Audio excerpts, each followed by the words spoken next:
Good morning. How is everybody? Good.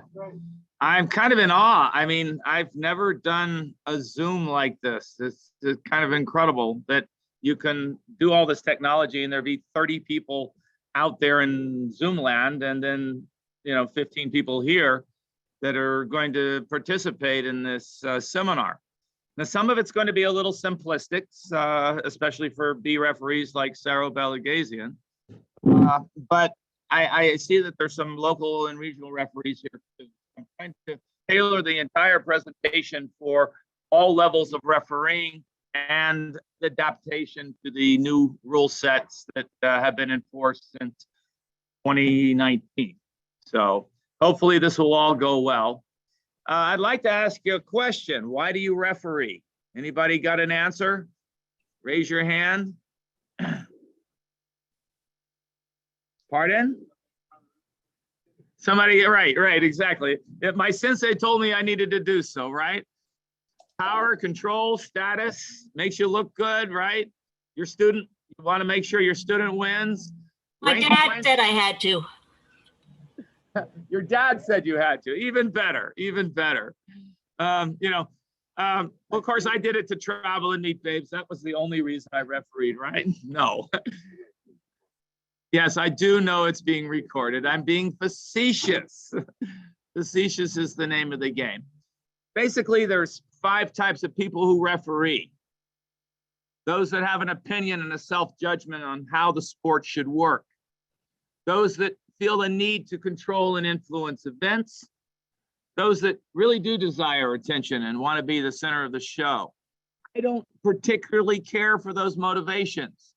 The last 2, idealism, a sense of justice, fairness, and objectivity in the pursuit of our sport, our true love for the sport. That's a more rational reason. And then problem solvers. We have people that are very mechanistic, very much precise. Problem solvers, mechanistic, precision, very effective people. If you look at the current IJF tour, most of those people have a very strong dedication to judo, and they're very, very precise and effective in how they work.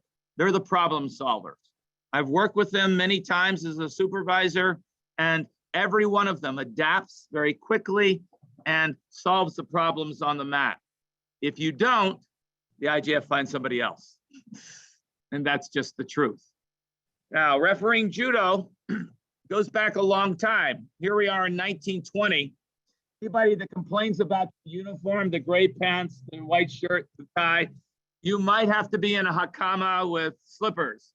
I think this uniform is probably much hostile to the current events. Now, rules make the art palatable, visually interesting, and the whole thrust of the rules in the past 20 years have been to excite the crowd, excite the audience, make judo much more visible, and sustain the sport in a medium of public TV and this sort of thing.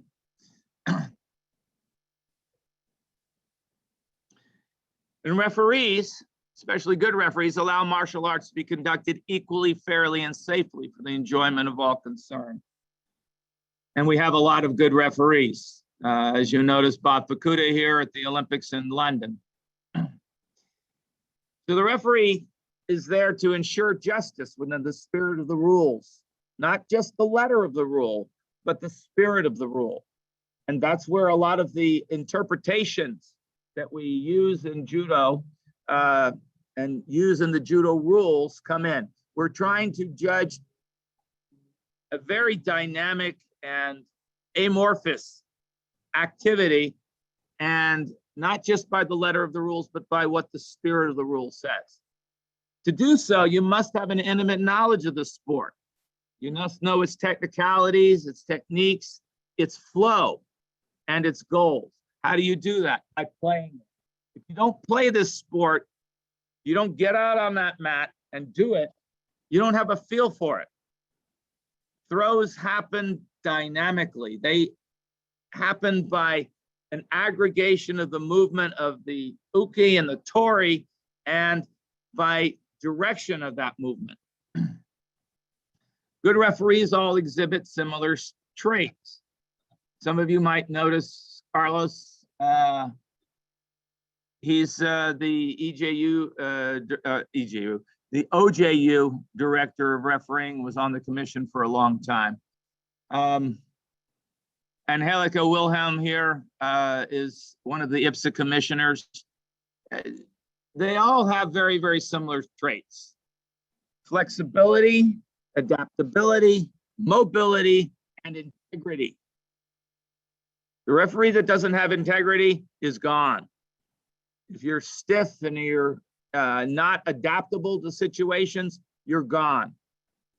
I can tell you some from personal experience. Sometimes in, say, the World Championships in 2001, they would change an interpretation day to day, and you had to adapt to that. You say, but you told me yesterday it was this. No, I'm telling you it's this today. Why? Because it's a flexible sport, and players and coaches adapt to the rules too, sometimes to the detriment of the actual rule set. They take advantage of it, and consequently the referee directors adopt the interpretation to mitigate the coaches and the players taking advantage of the rule sets. Referees have to, because of this, have an ability to communicate, to facilitate, to coordinate, and accommodate. Good referee facilitates the players, renders the judgment, and calls the scores. You're out there not to control the match, but to facilitate the match. If everyone understands the difference. I'm out there to make sure that the players play, not that I'm trying to control what they play. Should have honesty and impartiality. Should have composure and certainty when you make a call. There's nothing worse than watching a call, Yuko, right? No, Wazari, Ippon. That's all we do these days, right? You don't want a referee out there with uncertainty in their call. Mate. Why? Because not mate. Precision, certainty when you make your calls. Communication, teamwork. Teamwork's critical. Rapport and personability. You have to be a person out there. You're not a robot. You're not a mechanical thing. You're actually a human being. Of course, consistency and integrity, understanding of judo and competency in the procedures that you do. Now, someone once told me that local and regional referees are still learning the rule sets. And that's certainly true. By the time you're a national referee, you should have the rule sets down. And now you're working on smoothness and consistency in your procedures. Okay? When you get into international play, you're not just consistent in your procedures, because you shouldn't have to think about them at that point. Now you have to observe kaishiwaza and the transition and control between the players and determine what the score and the correct score and who's going to get the score in really high level play. Your knowledge of the rules and your will to enforce them are critical. Yes, it's the third Shido and he'll be disqualified. Yes, he was the world champion last year, but you still have an obligation, not just to judo, but to his opponent, to enforce the rule correctly and have the will to do so.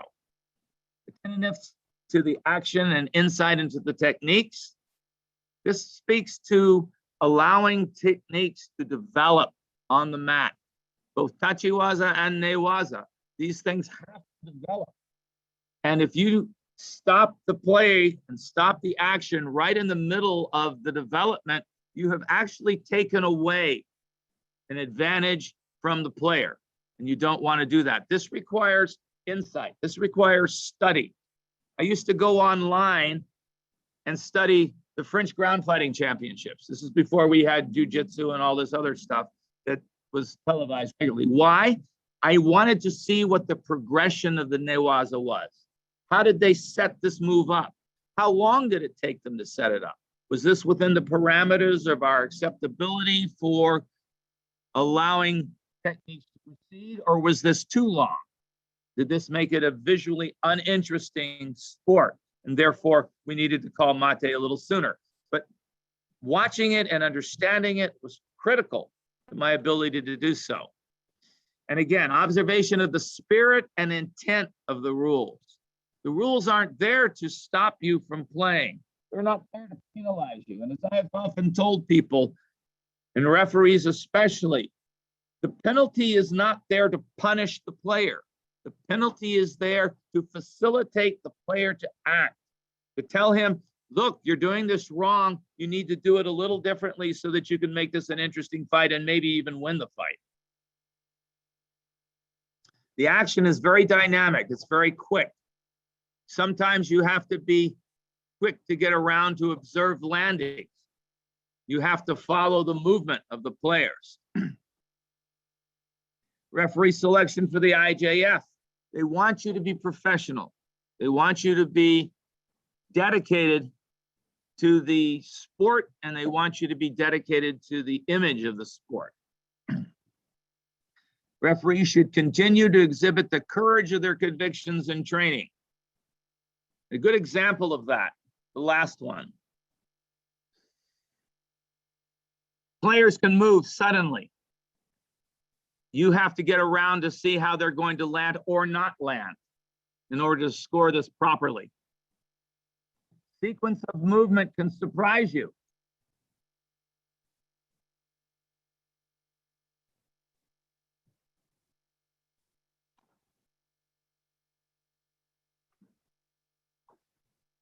Blue's attacking. White's defending.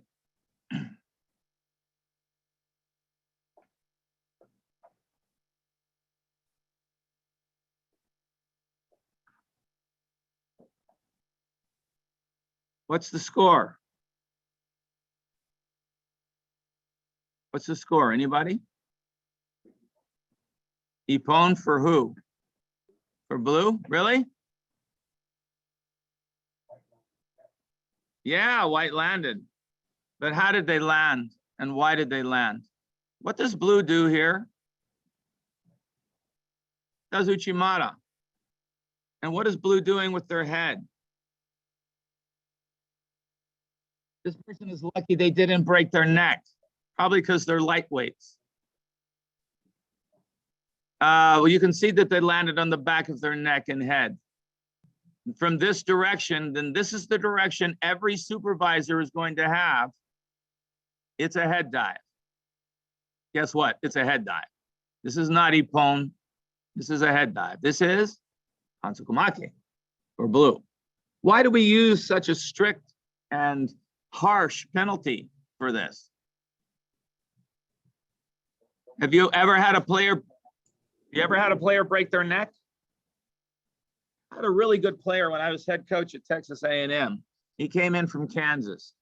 Hotshot young kid, freshman at Texas A&M University. Really did well in the dojo, except he had this bad habit of doing this on his Uchimata.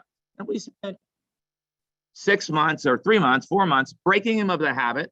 He goes back over Christmas break to his dojo in Kansas, picks up the habit again. The first tournament back, January 16th, he is competing, his third match out, he breaks his neck doing this throw. Now, they call me out of a chair because I was refereeing at the time. I have to stabilize this guy. We get the ambulance in there. I escort him to the hospital. Who had to make the call to his parents? I did. That's not an easy call to make. Hi, I'm the coach of Texas A&M Judo, and your son's not dead, right? He's injured very badly. They're going to do emergency surgery on him in 5 minutes. You need to get in a car and drive 4.5 hours to get down here. because he's got to see you when he comes out of surgery. Right? Not an easy call to make. Never an easy call to make. Okay? But this is why we have such a harsh penalty for this. This is why you have to have the courage or convictions in training and enforce the rules. It would be really easy to say blue should have had an ippon, right? No, it's not. And I've seen this where we had a very, very good player from Hawaii, actually, who used to head dive to make her throw work. And I disqualified her at the high school nationals for it. And the coach was a little upset. I said, look, better she be disqualified at a high school national tournament than to be disqualified in the Olympics or break her neck and not have to ever play again, right? It's the courage of your conviction. I was refereeing at the Junior World Championships in Ljubljana, and we had two very excellent players, one from Japan and one from Hungary. But they were both afraid to attack. And so they've gotten down, we had 4 Shidos back then, with 3 Shidos each. And my direction from the jury was, don't let this go to golden score. Well, these guys were very good players and they're both playing way too conservative. But I wasn't going to give that 4th Shido because I knew this decision, this match decided by the players. So I let it go to golden score. And I had a very furious commissioner watching this. And 10 seconds into golden score, one of the individuals throws for ippon. Boom. Well, I knew they could do this. They just needed some motivation, right? Ending a match between 2 really good players on a Shido, when both are being conservative and you're just going to pick one? No, I couldn't do that internally. And the commission member said, oh, you got lucky. Yes, I did. But it was the courage of my conviction that they could throw and could do judo that allowed me to make that decision. Okay, if I'd been wrong, I probably wouldn't have been refereeing the next day, but that's okay too. You have to believe in what you're doing. And if you know your judo, you can do these things. Perspective is very important. You need an all-seeing eye, not just from one angle, but you have to imagine the other angle too. Teamwork, absolutely critical. When you get on the mat, when you get into on a mat, you should make a point to know all of your teammates. Know the care system, know how to operate the care system. Now, at the IJF level, we no longer do care systems. Only supervisors do care systems. We no longer really involve the judges. It's one referee and one supervisor, and the judges are there to help the referee if he needs to escort somebody off the mat and to replace him in the next round. Okay. We don't do that here in the States yet. And of course, we have a jury, nationally and internationally.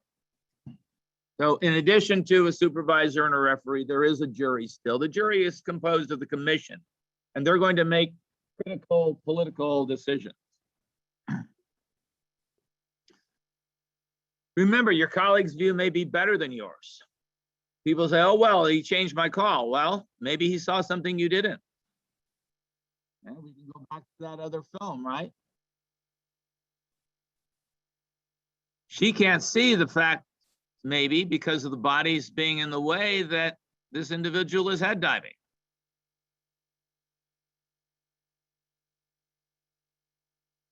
She's looking at an oblique angle.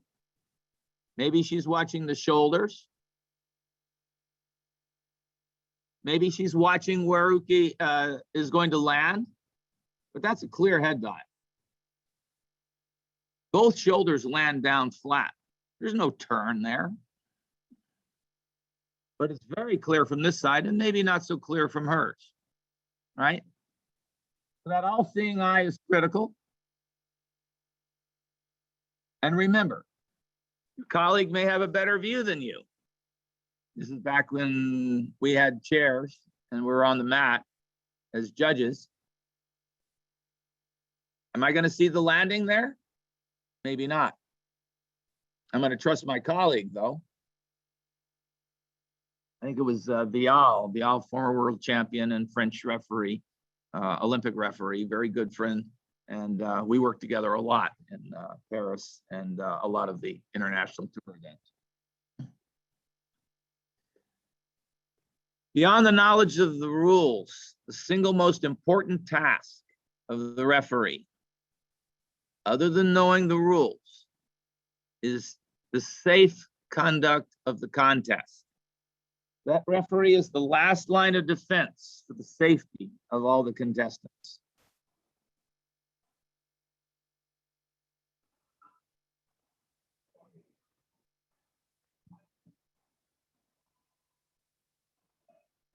What should that referee be doing?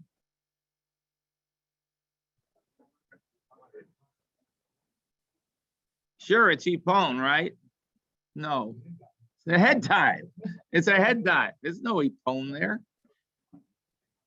Should be mate, and he should be assessing the player. Not to cast aspersions on anybody, but he seems a little oblivious to the fact that this guy's hurt.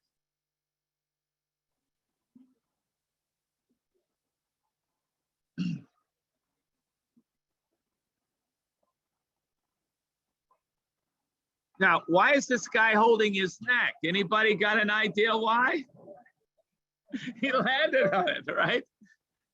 At some point, you should have a clue, right? Now, again, not to cast aspersions on the referee. It's a matter of experience and training, right? I'm a physician. I see this stuff all the time. I'm going to stop it immediately, right? But beyond being a physician, I was also a player and I was also a good international referee. I recognize the danger the player has put himself in. He called ippon. It wasn't a counter throw. It was a head dive. And he should have acted accordingly. Watch it once again. It's not pretty.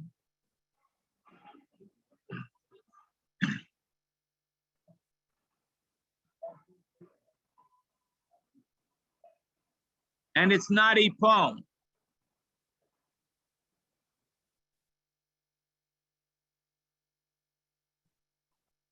Now you say, what's the difference, right?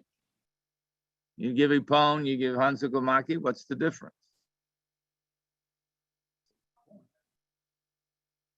Correct. You're rewarding blue with ippon, but you're putting white on notice with hansokomaki that what they did was inappropriate and dangerous. You think he's injured?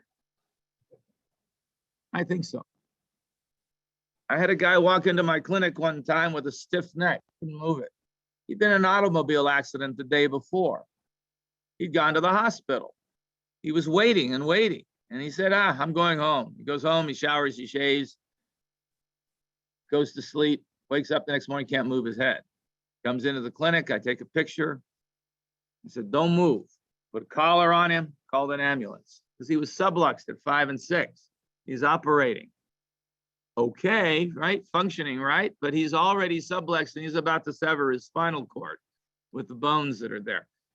He's a young man, good shape, good flexibility, but you don't know if he's broken or not. You can't tell. You have to send this, call the medical. You have to call medical and he's got to have an X-ray for sure. So again, you're the last line of defense for the safety of the contestants, and you have to be aware of that at all times. Please. Referees should be building coalitions with their colleagues. This is the London Paralympics, and these two individuals are now commissioners for IPSA, and this individual is education director for IPSA.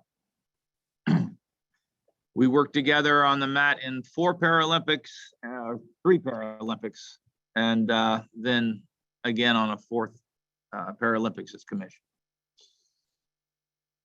Referees should familiarize themselves with the venue.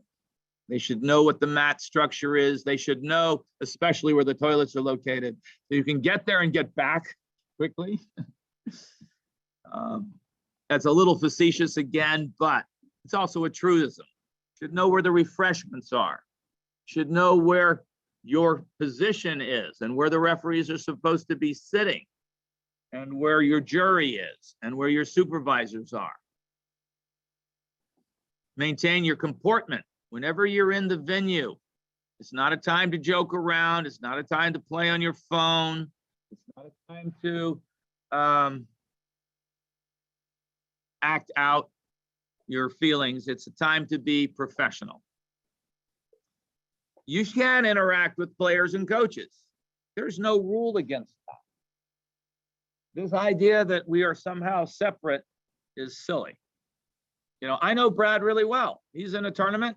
I'm going to say hello. Why wouldn't I? I would say good luck. Is that going to change how I referee him? Not a single bit. He's still going to get penalized. He's still going to get scored on if he gets scored on. Respect. It's important to show respect to the players and show respect to the coaches. We have a tradition in judo. Politeness and comportment between competitors, officials, and coaches. This idea that we are enemies or that we are in conflict is silly and should be recognized as such. Coaches should be your allies, not your enemies.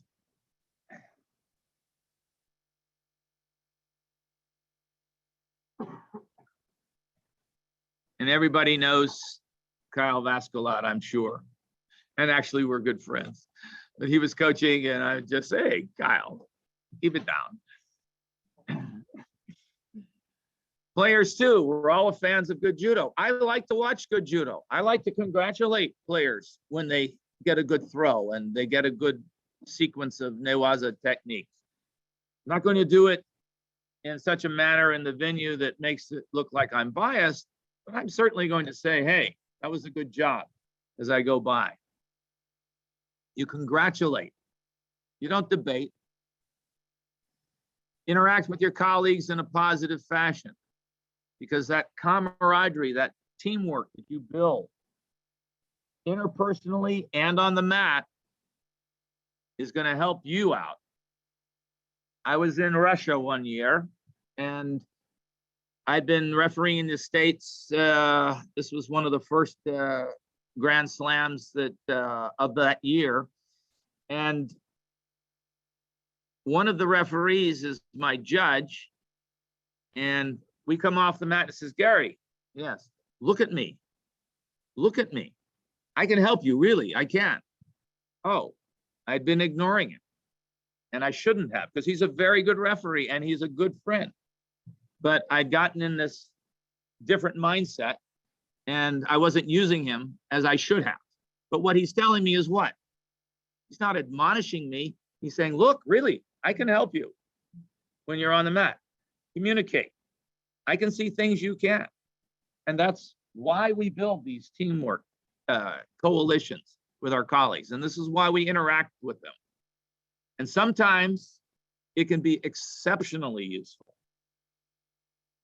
I was in Russia again, finals, Russia and France. In the audience is Mr. Putin and Mr. Vieser, sitting right next to each other, 30 feet away. Action goes across in front of me. France attacks, Russia counters, they go out of bounds. And this is the first year we had the dynamic edge rules. Boom, they land. And I've got the referee in the corner waving it out of bounds, but no, this is the first year we had dynamic edge. So I look at my friend Hank Pluga, who's now also on the IPSA referee commission. And I said, Hank, help me out. Hank's yes. And then Annie, who is our supervisor, stands up, nods too. So it's in Ippon, Russia. Putin smiles. I get to go home instead of to Siberia. So, but the point is, good colleagues, trust their opinion. I asked them for help, and they help you. It could have left me hanging, right? Would have been a bad thing. I'd still be in the gulag, right? Camaraderie is critical. Team building is bonding. And it's okay to disagree, but have those talks off the mat. We can discuss things off the mat, even in a friendly fashion. This was more friendly than it looks, but it was over some entertainment afterwards. Your colleagues provide your best insights because you can't always see what you're doing wrong. And you don't want the jury or the supervisor to see and tell you that you're doing something wrong. One of my friends here in the United States once told me, Gary, when you make your calls, you're keeping your chin tucked down. Yeah, because physiologically we see it 60 degrees when we focus. And so there's a tendency among hunters and people focused in to drop in and see through the top of their eyes. But it looks terrible on the camera. He says, you need to keep your chin up. Oh, I didn't see that, but you're right. And so I made a point, keep my chin up. Still look through the top of my eyes, right? Your colleagues provide the best insights. And you look better and you feel better and you do better when you listen to your colleagues. Now, you can also seek out knowledgeable and active referees to give you insight into interpretations of the rules and to comportment on the mat and to how you look on the mat. Some of you, I've addressed a lot of these issues in the past. JT would certainly know, Dana would certainly know, Pat would certainly know, Sarah would even know.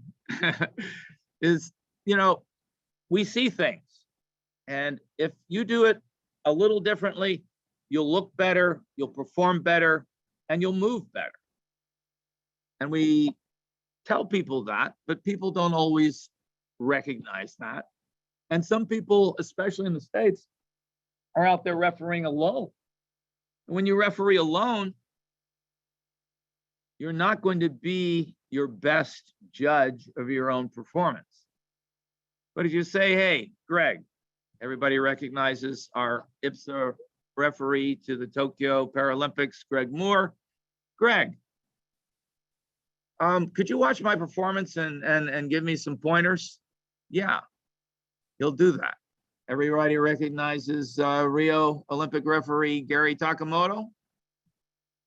Same. You go to Gary, you say, hey, Gary, can you kind of give me some pointers on how I'm performing? Yeah, he'll do it. Everybody recognizes Senior Master Chief Bobby Donaldson. Currently on the tour. Currently our only referee on the tour. And I've had to have a chat with him about that because he's had to turn down the last 4 assignments. Tel Aviv, Tashkent, Tbilisi, and Antalya because of DOD restrictions on his travel because of the COVID pandemic, which is unfortunate. But my point to him was, at some point, they stop asking. So you need to work something out with the DOD, or the DOD needs to help you out here. Now, as Andy can tell you, the restrictions on your behavior and such when you work for the Department of Defense supersede everything else you do in life.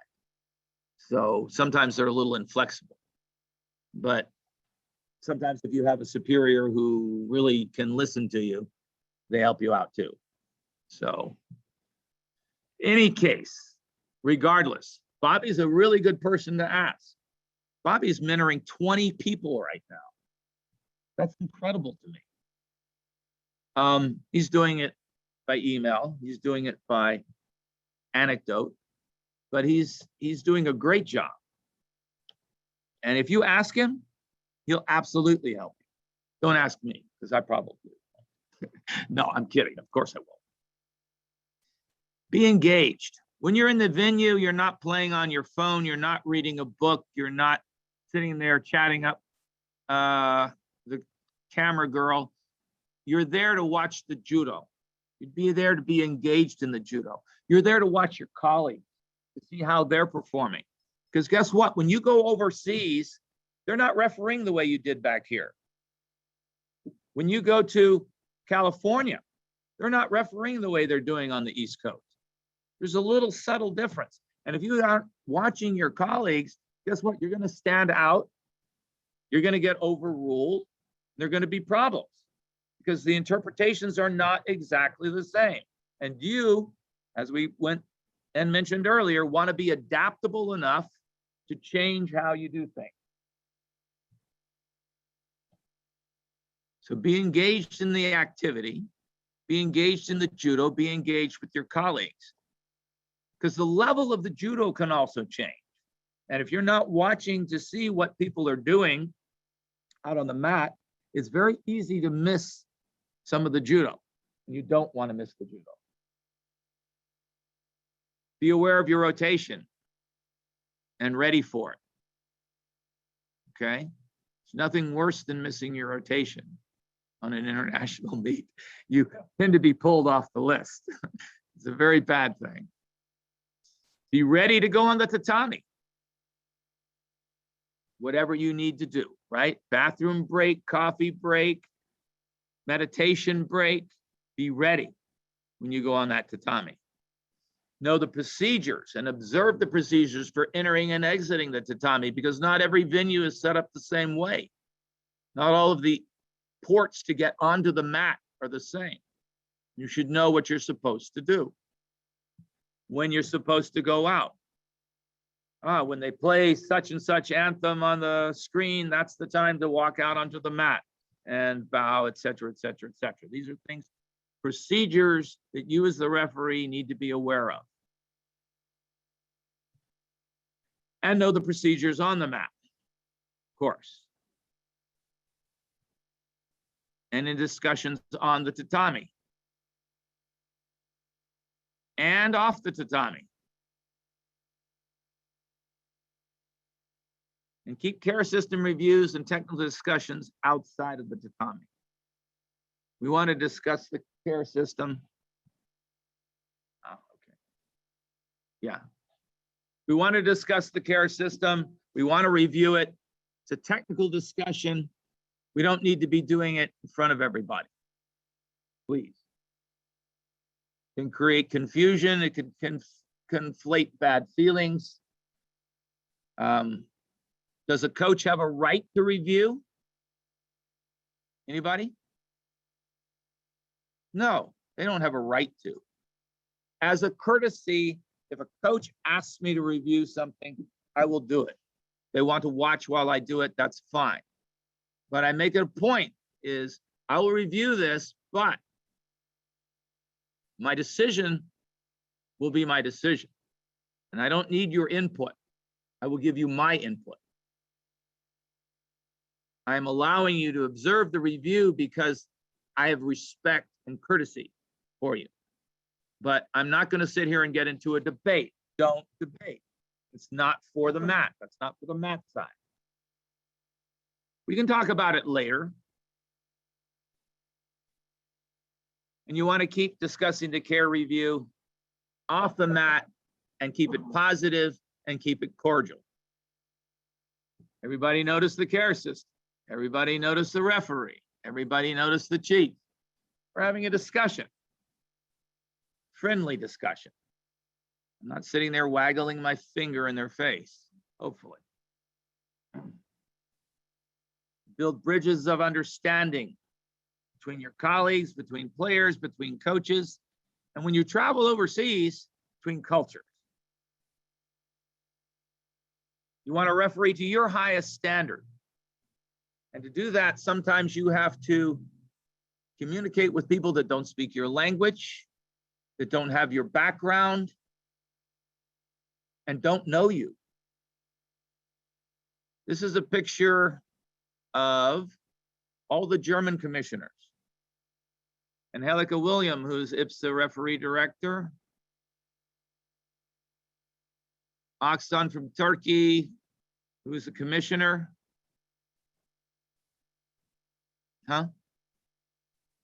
We'll get to Mindy in a minute. Stefan Bode, many-time Olympic referee. Also many-time Olympic referee from Germany, good friend, East Germany actually, whose name's escaping me at the moment. Mr. Song, also from Germany. This is the Berlin Open. This is probably one of the toughest open tournaments in Europe. And why would I send them there? Here's Bobby Donaldson, here's Mindy. Why would they be sent there? Because also in Germany at that time was Commissioner Bernd Achilles. And he's not in this picture, but he's there. Because it gives them a chance to be observed by Olympic referee and now supervisor, Olympic referee and now supervisor, commissioner, Uber commissioner, Bernd Achilles, who's not in the picture, IPSA commissioner, and Mr. Song, who's EJU commissioner. It gives you a chance to be observed by people who might make a decision on whether you continue to referee overseas, and maybe whether you get recommended to get on the tour. You might notice that both Bobby and Mindy, shortly after this tournament, were augmented onto the IJF tour. That wasn't an accident. They watched their performance and they say, here are two good American referees who have an opportunity to maybe perform internationally at a higher standard. So you'll always referee to your highest standard, whether it's kids that you're refereeing or superstars that you're refereeing. You want to referee to your highest standard. There's so many referees that'll tell you, oh, well, you know, kids, so what? I'd rather referee someone like Brad here who is, you know, really, really good and da-da-da-da, and I can engage and enjoy the judo. No, kids are just as important.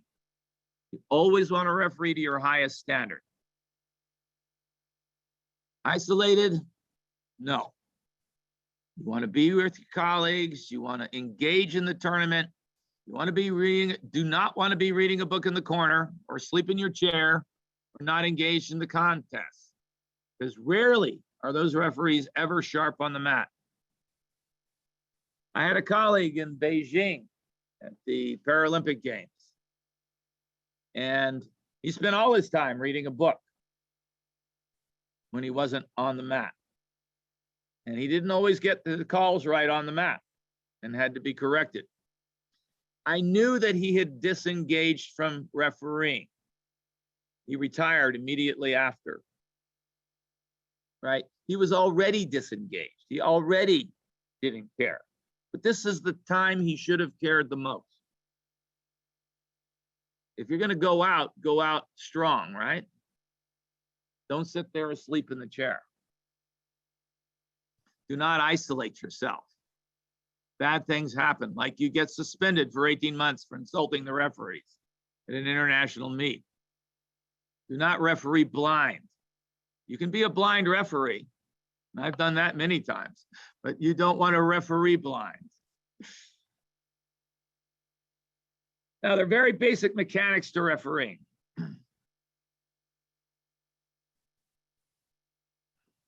The mechanics of refereeing. Uniform. Let's start with your uniform.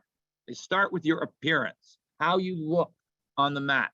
Dark socks, gray slacks, white shirt, black jacket, official tie, your accessories, your grooming, your appearance. All of these things are important. I remember one young lady who was going to take her A exam, and I told her, go to a suit store and get fitted for a nice suit that meets all the requirements. Yours looks like you picked it up from, I don't know, a thrift store. You want to get one that makes you look well, because your appearance is the first thing that the players see, the first thing that the jury sees, the first thing that your supervisors see. And if you don't look the part, it's harder to believe you when you try to act the part. Besides, it looks good if we all pretty much have the same appearance.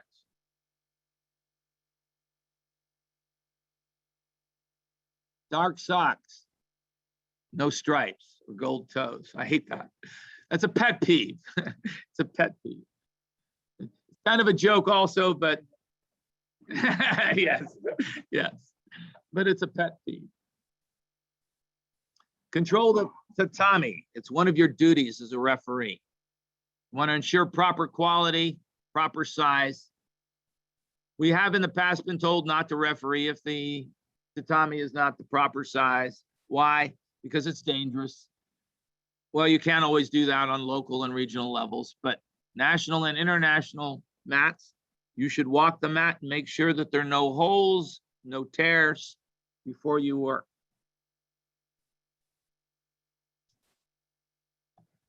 Know how to control the judo gi, know how to use the sokoteki if you need to. Now, in international tournaments, that's all handled at gi control, but in national tournaments, we don't always have gi control. Know what the logos are supposed to look like, so there's no mix-up. Brad, turn around. What's on the back of his gi? His patch. Internationally, every player has to have that patch or an IJF patch. Thank you, Brad. So you should know what the player's uniform is supposed to look like as well. You should know how to measure it. You shouldn't let them on the mat if the uniform doesn't look appropriate. If you let them on the mat in an inappropriate uniform on a national level, they're disqualified. International level should have been handled at gi control. What would be the point in disqualifying a player for having an inappropriate gi? If you can predict it before they step on the mat, I think you, in the spirit of sport, would want to interdict that. So you just say, no, go change your gi.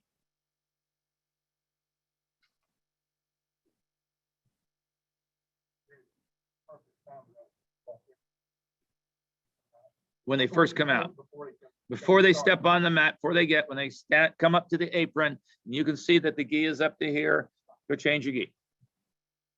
But, no buts, go change your gi. Have the conviction, determination. And if the coach raises a fuss and you say, look, I'm happy to measure it, but if I do, he's disqualified. Because that's your right.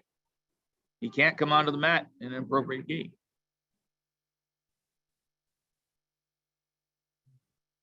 So, know what the current gi regulations are. We all have to have the red badge, the red patch and all, supposedly. The blue patches are no longer valid. Yes, maybe it's a branding scheme, but it's also the rule. And your job is to what? Enforce it. But only measure the gi if it's questionable. If it's clear in your mind that it's inappropriate, just have them change it. That way there's no disqualifications.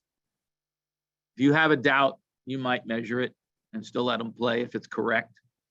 But perception, be organized and professional. Know your judo, know your rules. Study your techniques. These are all part of the mechanics of judo. Should be able to recognize every throw that's out there, even the ones that are very odd. Something I always did as a referee on the circuit, I'd watch the training sessions of the players in the mat off to the side of the competition venue. Why? They're practicing what they're going to do out there. And there's some really interesting things that some of these people do, especially the Kazakhs or the Uzbekis. They do this weird Central Asian belt wrestling, grappling style. And some of their techniques are just like off the wall. And if you're not ready to recognize them, you're set there, what just happened? Simple, Andreas Himpel, that was the other German referee who whose name I was missing. As I said, Andreas Himpel, Olympic referee, good friend. We're at the Junior World Championships in Tunisia. And there is a movement on the mat as I'm refereeing. He's in the corner, and this guy does a very weird reverse kind of technique and throws. And I'm just there going, what happened? And I look at Andres. He nods, okay, Ippon. Didn't recognize the technique, couldn't see the technique. He'd seen it half a dozen times. And when he nods, because I look at him, he nods, then I score it. That's the whole point. This is part of the teamwork. This is part of, he's got experiences I don't have, and I can utilize those and need to. We all need to.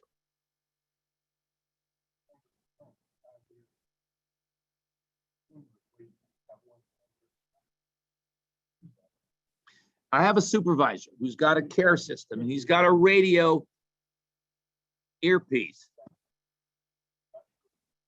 You look at him, he knows. Or you look at him and you go, video review. He knows, hopefully. Unless he's asleep, right? Or reading a book. No, the supervisors are selected for their dedication and their attentiveness. Just Hazumi, right? Right. Or you might just say no score.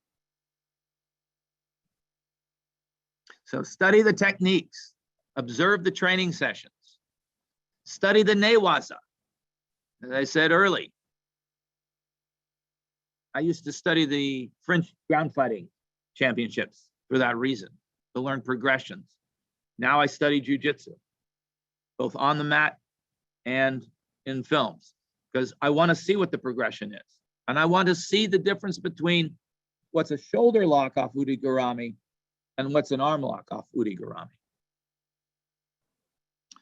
So, kumikata. Kumikata, without kumikata, you can't throw.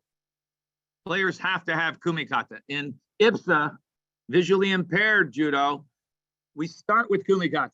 And if they separate, we stop it and have them reestablish kumikata. But obviously, when you're not visually impaired, we have all of this grip fighting and all of this kumikata action that occurs. We have normal kumikata, which we see Professor Kano doing. Standard kumikata is one hand on the lapel, one hand on the sleeve. It can also be one hand on either lapel or one hand on either sleeve. This is all considered normal kumikata. One hand is on one side of the body, the other hand is on the other side of the body. Right? You're symmetrical. Active kumikata is permitted. You can fight for grips. You can reposition grips. This is always acceptable. The rules have not changed with regard to kumikata. Only the timing of penalties.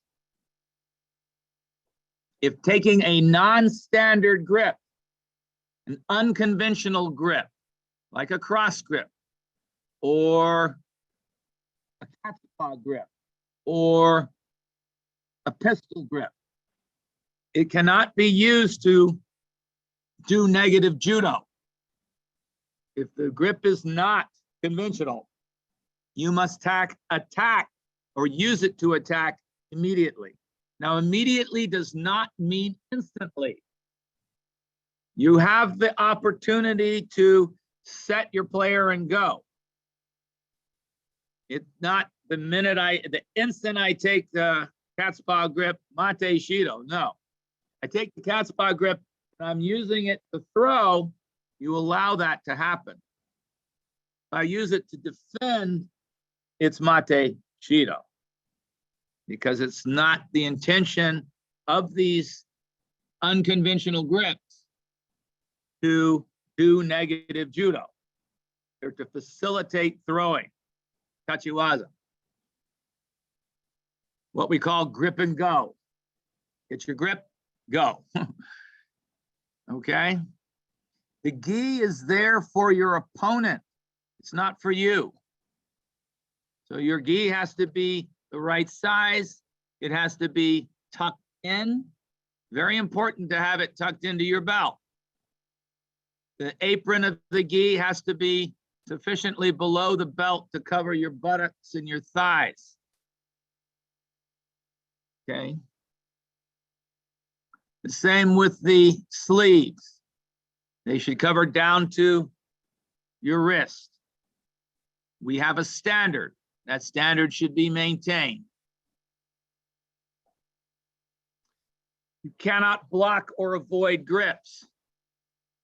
If the player is covering up their lapel and slapping the hand away, mate, shido. This is negative judo. You may weaken or adjust grips. He gets a grip, you don't like it, you can slide the hand down.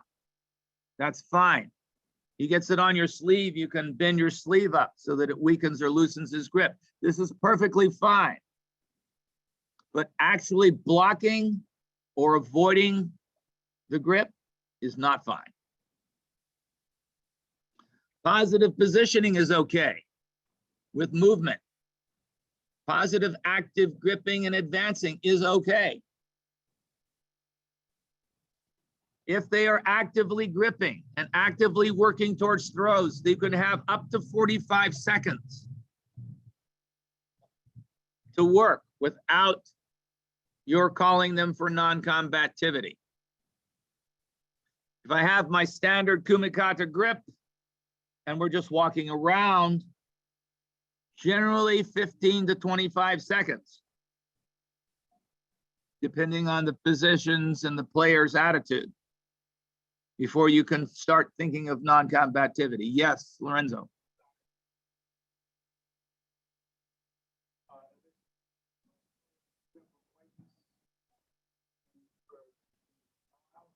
Those are two different signals. Yes, sir. Yes, sir. If I'm blocking the lapel, when I'm making the shido, I block my own lapel, shido. If I'm refusing to grip, I still do refuse to grip, shido. They're different.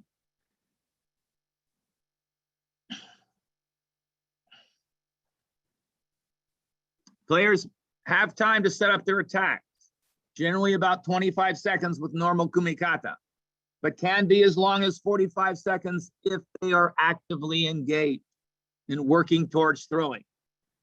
At that point, you have to start thinking in your mind, am I going to give non-combativity? My preference has always been non-combativity for one, not non-combativity for both, right? For one. 5 or 10 seconds later, you can give it to the other. But the point behind the penalty is what? Not to punish the player, but to facilitate the contest. If I give the penalty to both players, guess what? I haven't changed anything. I haven't given him any incentive to attack. and I haven't given him any incentive to not attack. So 1, Shido. This tells him what? Get on the ball, get busy. Okay, and if he doesn't get busy, 5, 10 seconds later, I can stop and give him a Shido. But giving it to both is usually not the correct move. It does not facilitate the action. It leaves everything neutral.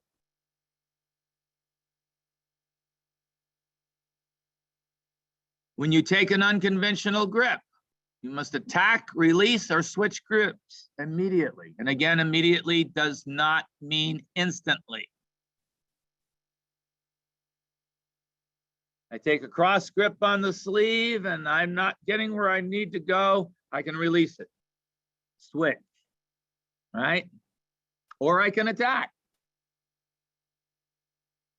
So attack, release, or switch. These are all acceptable.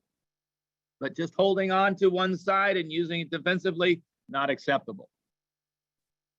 Immediately does not mean instantly, but it means relatively quickly. You have to be able to see the person actively engaged in setting up for technique. Again, cross guard, same side, lapel or sleeve, attack, release, or switch.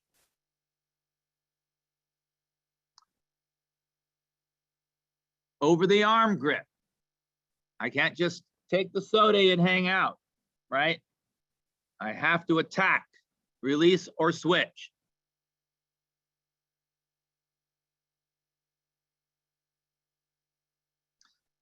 Unconventional grips, pistol grip, and cat's paw grip, or pocket grip. If you don't attack, release, or switch within a reasonable amount of time, 1, 2, 3 seconds, something like that. Again, you're judging it based on the activity, must be penalty.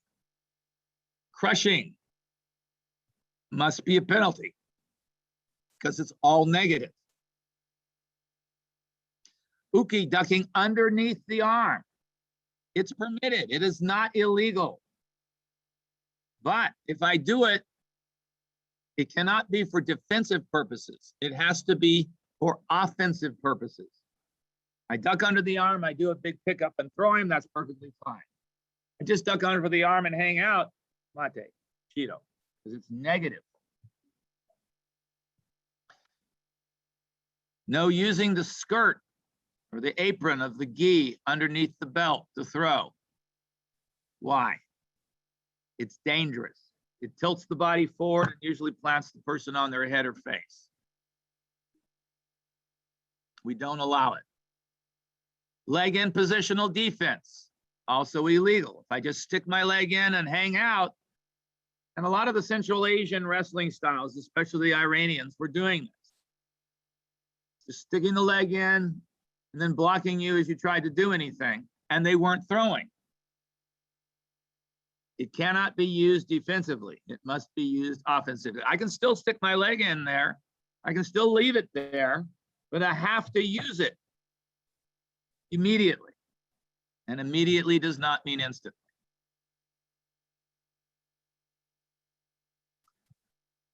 Crushing basically is holding my opponent down in a position where they cannot stand up and they cannot do judo, but I am not attacking them.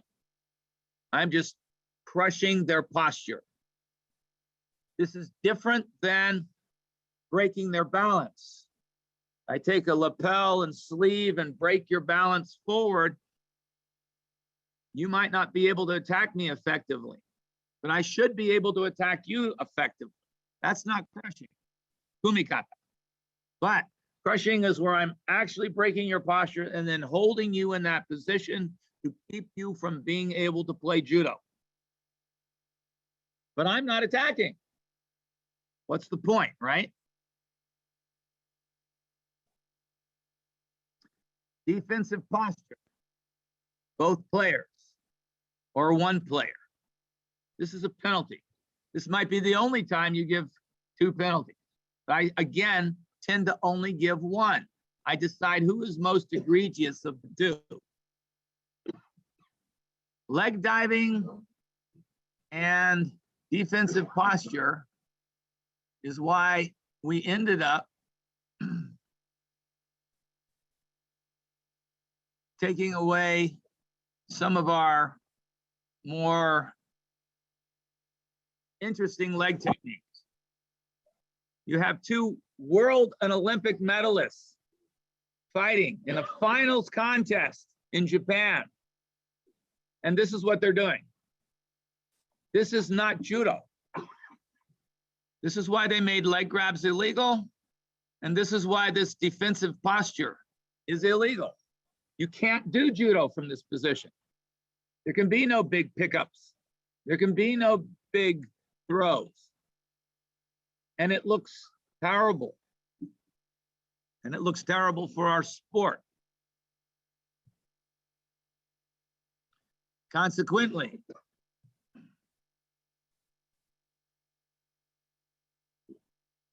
defensive posture, penalty. Leg grabbing, penalty. Fortunately, your leg grabbing is no longer Hansukumake, Yoshido. Two-arm grip is illegal. Two-arm grip break. Why? Because it's negative. It does nothing to facilitate attacks. The only reason you're doing it is to stop the other person from doing judo. So it's illegal to break off the arm with two hands. I can break with one hand, and here I would like to use Brad Bolen, one hand on his own gi and breaking it off. That's fine. Two hands, not fine. What's that?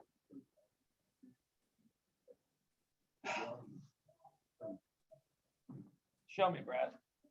Break it off with two hands and now immediately throw. Okay. What did I see? I didn't see a break off. I saw a throw. He did. He broke it off. Go ahead. Once again. Two hands, breaks it off, but he's throwing. Simultaneously breaking the hand and then attacking. I'm not going to stop that. I'm going to score that throw. Why? Because judo is being done. He's actively doing judo. Okay? Let's say, grip again.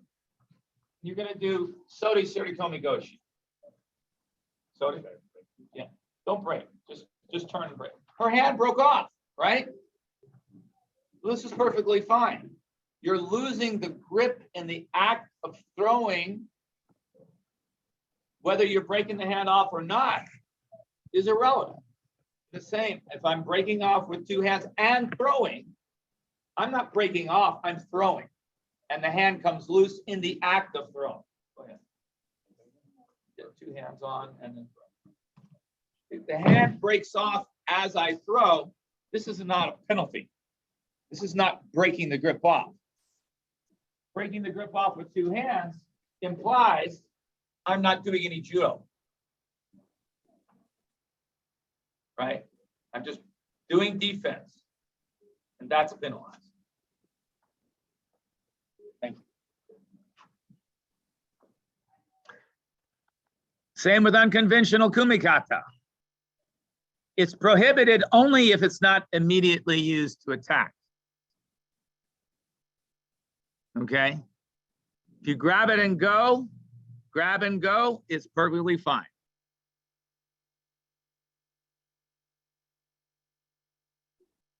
One arm grip break is okay. But if I'm just doing that and I'm not attacking, guess what? Shido. Right. Still defensive. The one arm grip break should facilitate you being able to reposition your hand and attack. You shouldn't just be breaking it off, breaking it off, breaking it off, breaking it off, breaking it off ad infinitum. Do it about 3 times in a row, Mate Shido.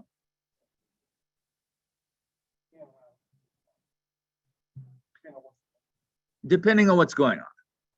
I would tend to give the guy the benefit of the doubt. But, you know, situational, right?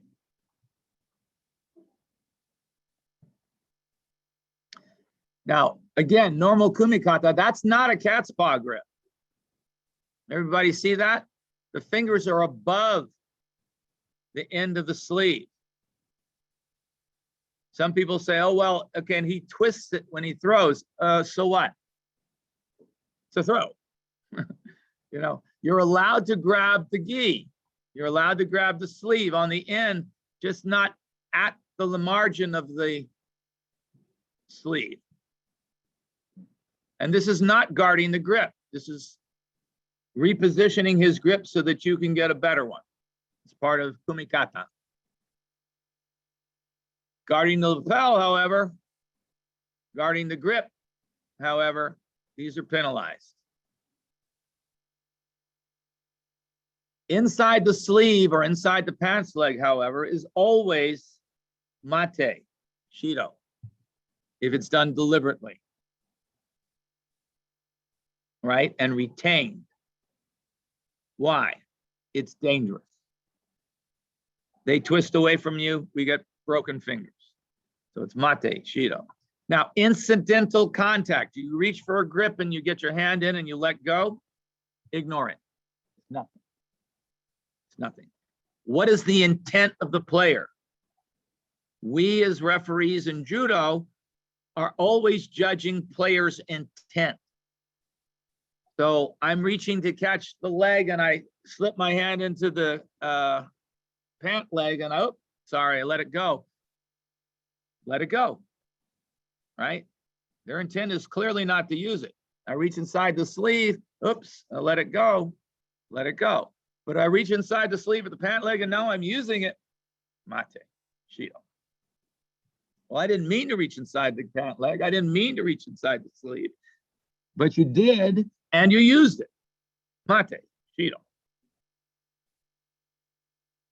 Absolutely critical in Meiwaza. I don't think you can reach inside the pant leg during tachiwaza. It's okay. But yes, my facetiousness aside, you're absolutely right. And refusal to grip, shido. Now, you have left on right. Who's doing the refusing? Very often, referees will, you know, give shido to both players. But again, one is better. If I give it to both, I'm not facilitating the contest. I'm leaving everybody neutral, right? Generally, if I'm reaching for the sleeve and he's holding it back, the person reaching for the sleeve is not penalized. The person holding back is penalized. Or if I'm reaching for the sleeve and they're jerking away and then pretending to reach for the sleeve, that's the person you penalize, right? One, and then you can always penalize the other 5 or 10 seconds later if nothing further is happening. Or you can penalize both at that point, right? And then you created a further mismatch.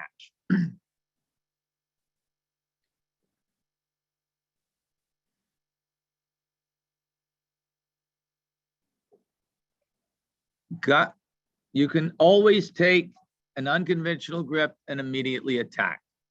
The results are or grip break, cross sleeve grip, and go. That's perfectly fine, like we talked about with Brad. All of these positions can facilitate immediate attacks,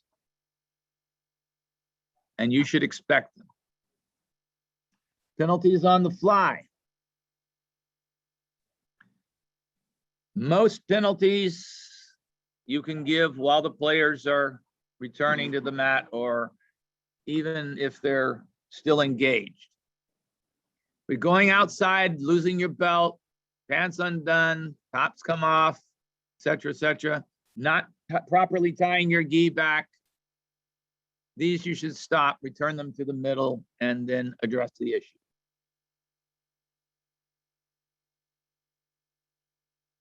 Otherwise, awarding the Shido while they're, you know, on the move is probably a better idea.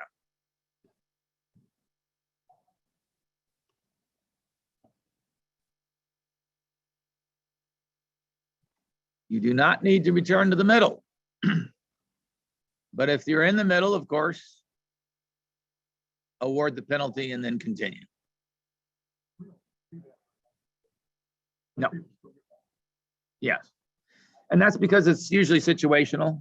It's usually a situation where I've called mate and now we award it. But you can still give it on the fly. And where you see it mainly is in Newaza. I'm getting a pin, he sticks his hand in my face and you give the penalty right there. So we see it mostly. But your point is well taken. Most of the time we'll be back in the middle when we give the penalty just because that's what's happening with the action. And it's more convenient. Jonai Jogai, if going out in action or not, once mate is called, return to the middle. It's possible for Tori to use the border as a tactic. No Shido for going outside in Newaza. We allow the continuation of the move if it's been established inbounds and goes out of bounds.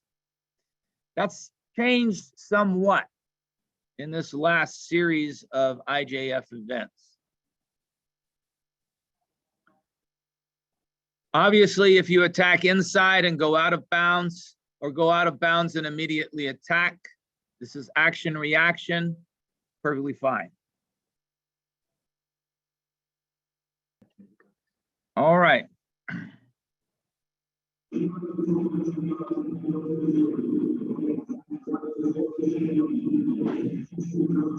the gold medal final in Tbilisi.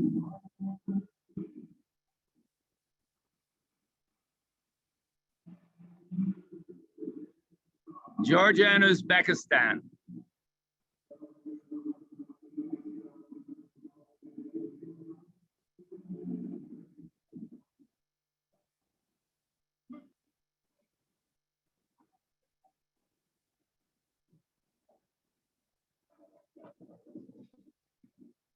Notice the active kumikata. Throw starts inbounds, continues in out of bounds, and finishes out of bounds. Now someone says, oh, that was more than 3 hops. Duh. But it's active, it's ongoing.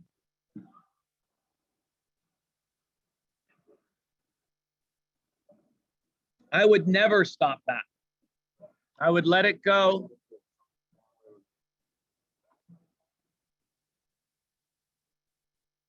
Let it go, and finish.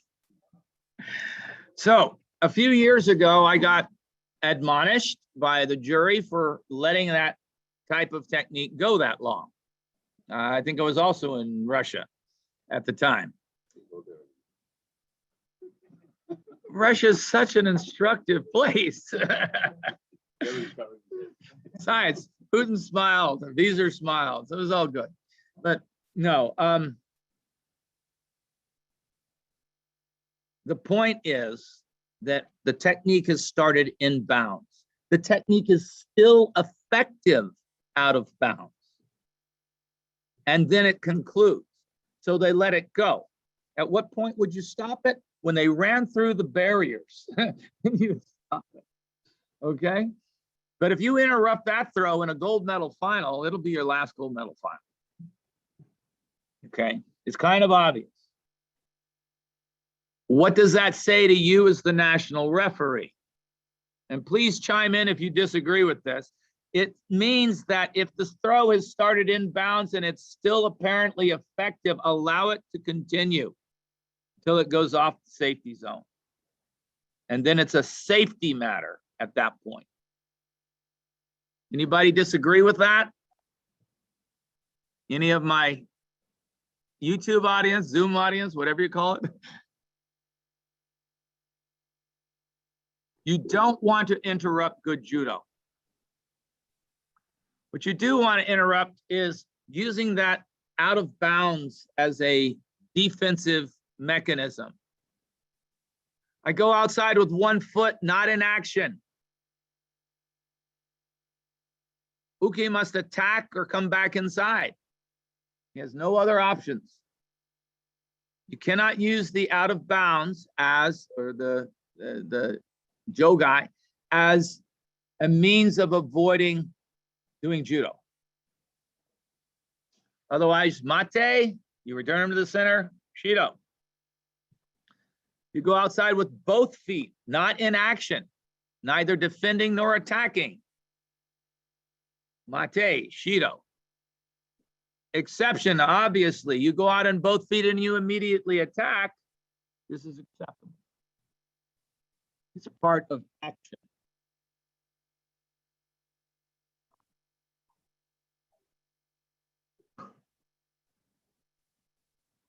Shoving your opponents out of bounds with no attempt to attack is a penalty for Tori. Obviously, a little bit of, this must be the open weight division. Driving your opponent towards the outside with action in order to throw them back inside on their reaction is, on the other hand, okay. Because you're doing active judo. You're not just pushing the person out of bounds to try to get them some sort of penalty.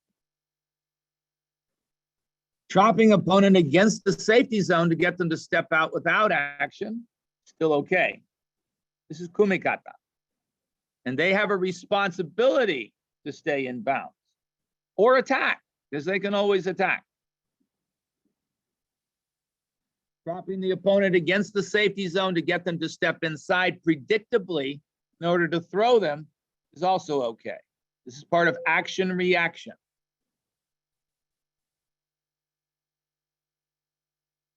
Osaikomi, if secured immediately after a throwing technique made to the outside, may continue.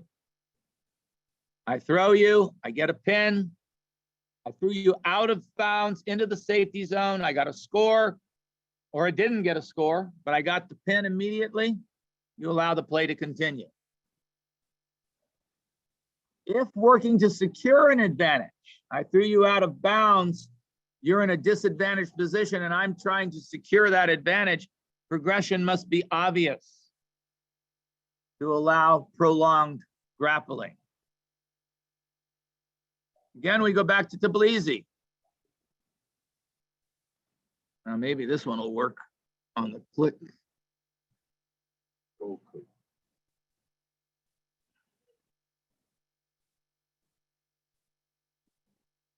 How do I blow that up? There.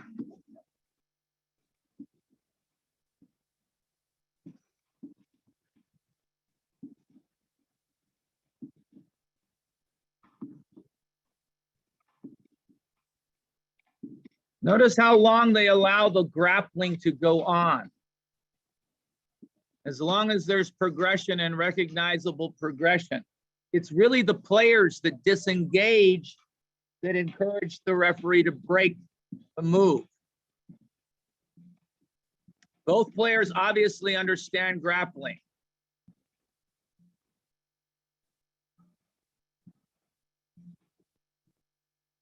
This is Everardo Garcia, many-time Olympic and world referee.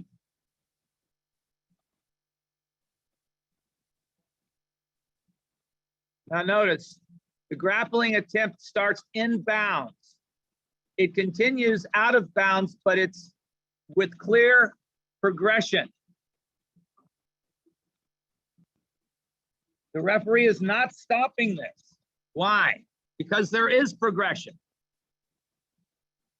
He only stops it when they reach a neutral point and there's no further progression, just the struggle. But the entire time that there's progression, Again, the technique is going to, the grappling is going to start inbounds and proceed out of bounds, but with clear progression in the activity. You say, well, that's a little slow, but you can see the progression if you look at it.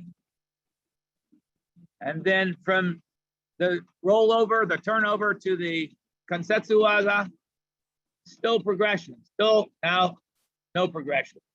Mate.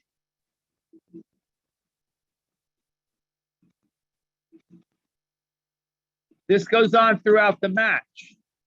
There's an exchange tachiwaza, then there's a prolonged period of grappling on the mat.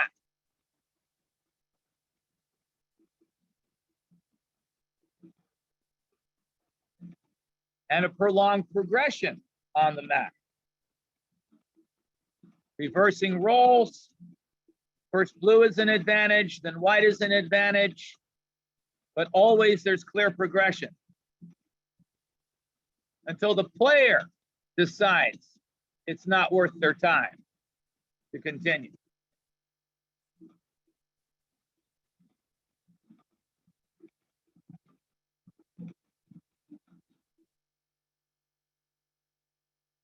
I think those are good examples of what they're doing now, right now. Both of those events are in Tbilisi, right? Same in Antalya, okay? The same in Tel Aviv, the same in Uzbekistan. If there is judo, don't break the judo.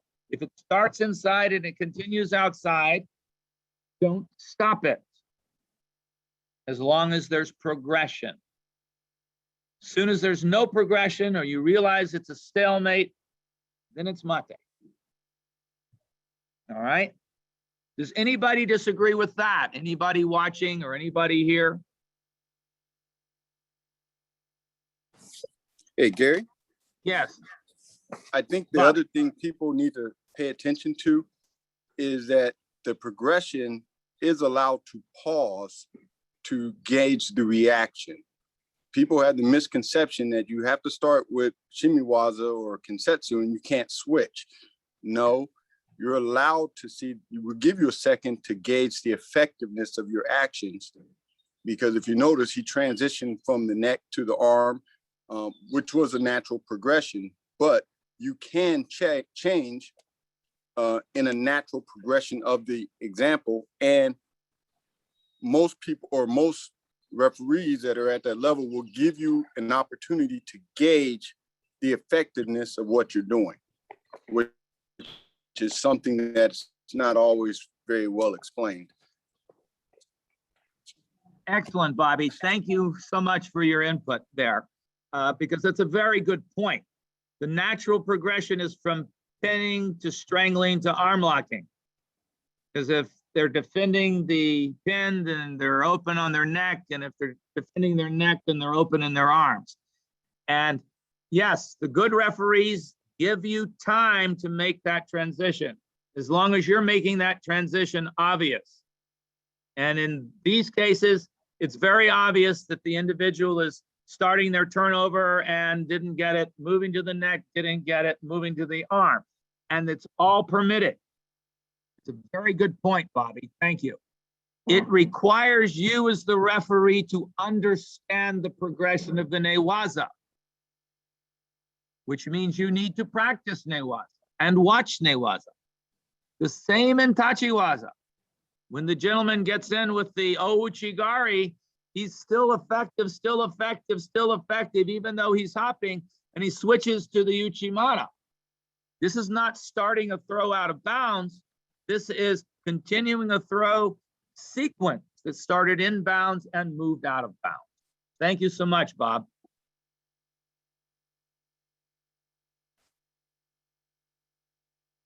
Again, we see action that starts inbounds and continues out of bounds, even though it's not immediately effective. Now it is.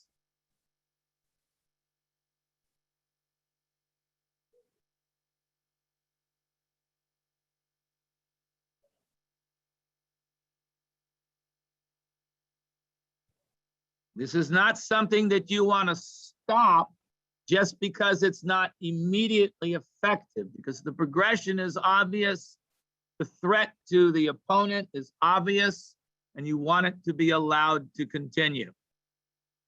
This is the concept of dynamic edge in Newaza and in Tachiwaza.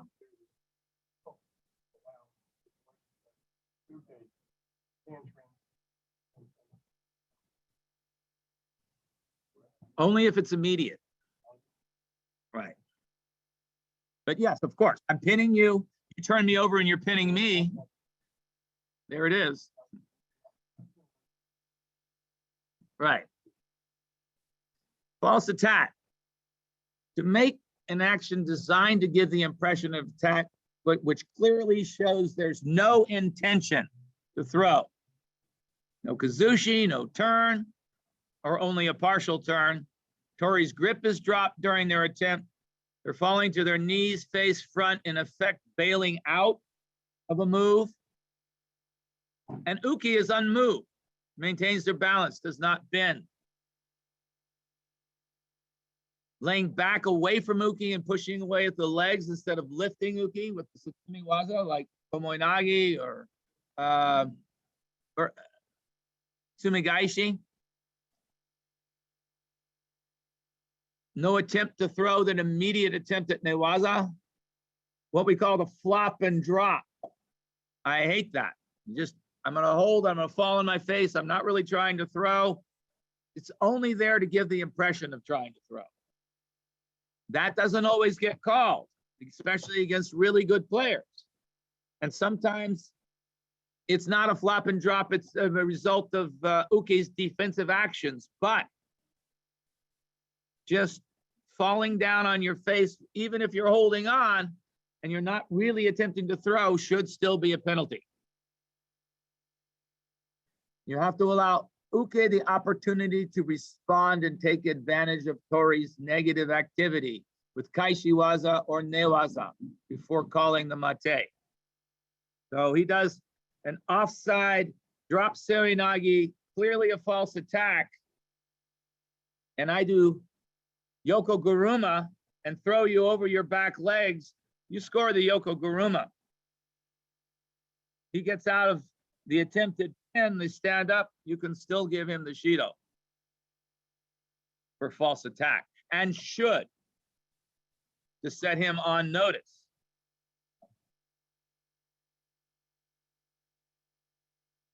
There's a difference between a failed attack and a false attack. Tori has made a complete turn, is still holding on, and uke is breaking off. False attack. She's made no turn. She's just holding to the leg, to the arm, and falling forward from a sideways position. If uke slings her backwards now at this point to her back, you would score it. And you may still give Tori penalty for false attack, unless the match ends, in which case it's a moot point.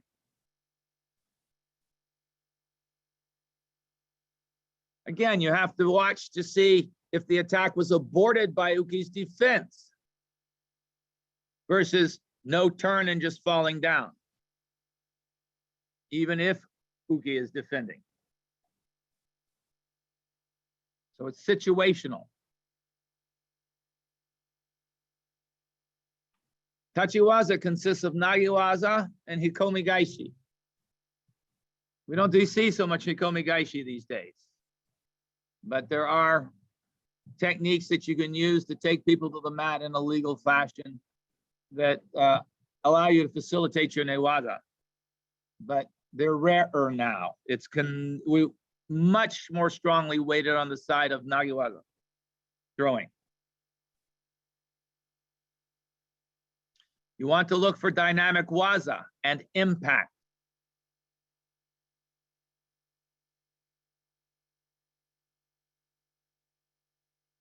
Scoring.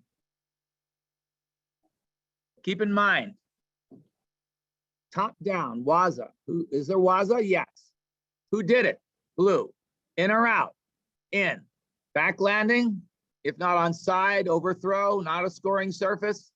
Was there force? Was there speed? Was there control? We'll take out the Yuko there. It doesn't exist anymore. Ippon, Wazari, or no score?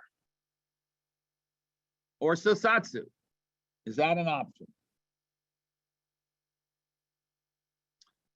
So,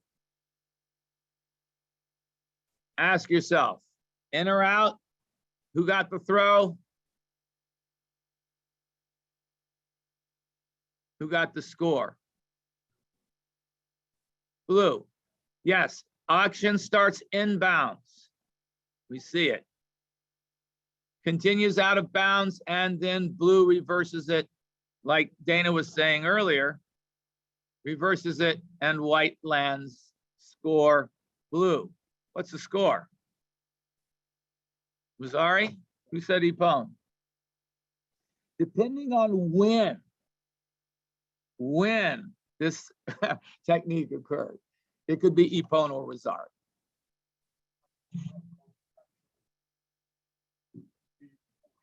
Yes.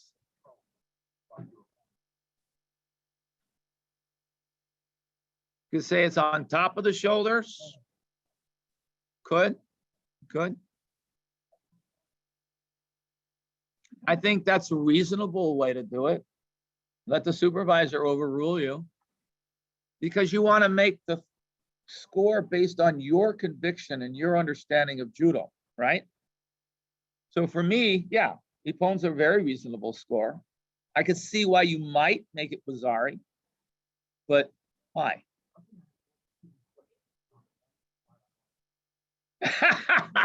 Yes. Oh, that's a good point.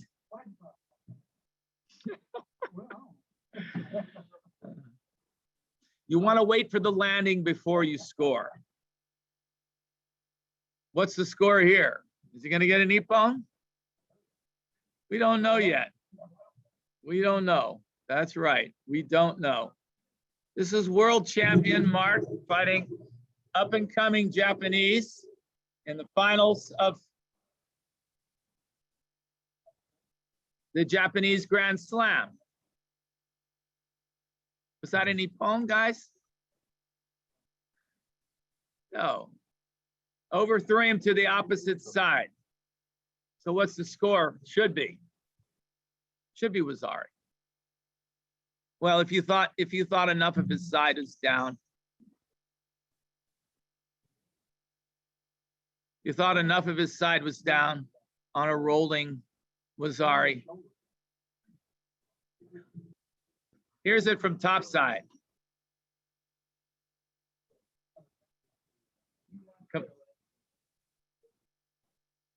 Upper body. The rule is upper body.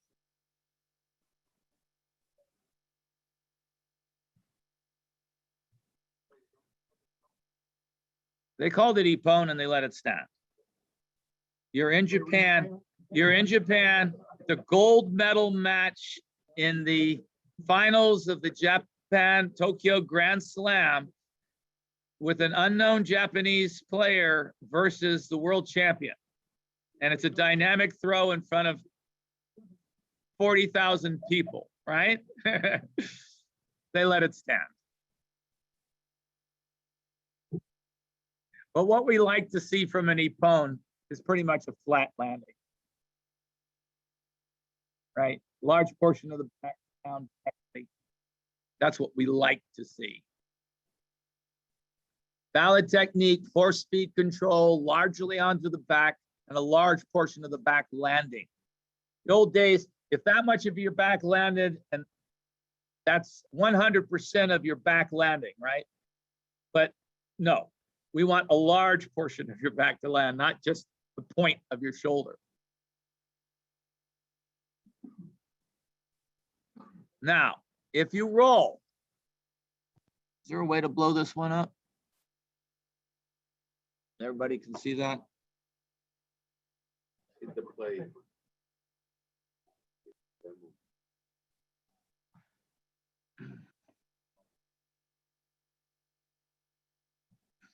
Oh, good. As Dana was saying, if you're across the top of the shoulders, rolling like that one image, that's ippon. If you're top to bottom, belt to neck, rolling, it's ippon. If you're hip to shoulder on the diagonal, either direction, it's ippon. And this is how we're doing rolling ippons.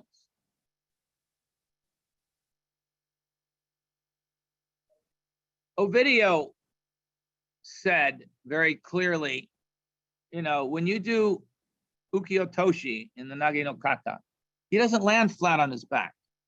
He lands kind of on his side of his back, right? But it's still ippon. It's correct waza, done correctly, reasonable landing given the position of the players. How do we get back to the previous?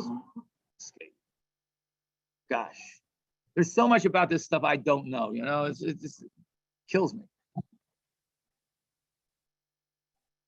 This is a knee drop tile. Does he land flat on his back? No. Does a large portion of his back land? Sufficient. Is there force? Is there speed? Is there control? Is it a dynamic waza? Yes. To not call that ippon would be an error. You'd have a harder time explaining that.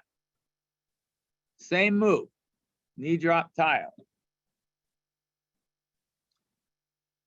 Strong momentum, but a large portion of the back lands.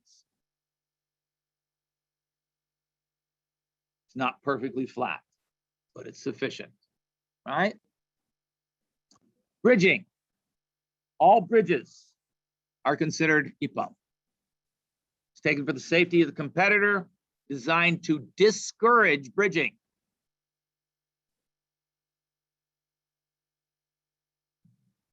No, you cannot spin on your head, and we'll cover that in just a second.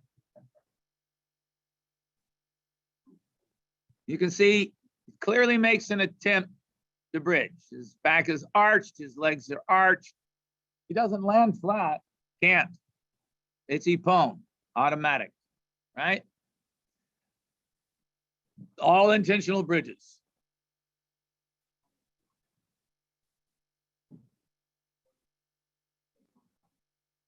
Yeah, it's just the same as we have all along, right? You can do bridge. You know, I think this is easier.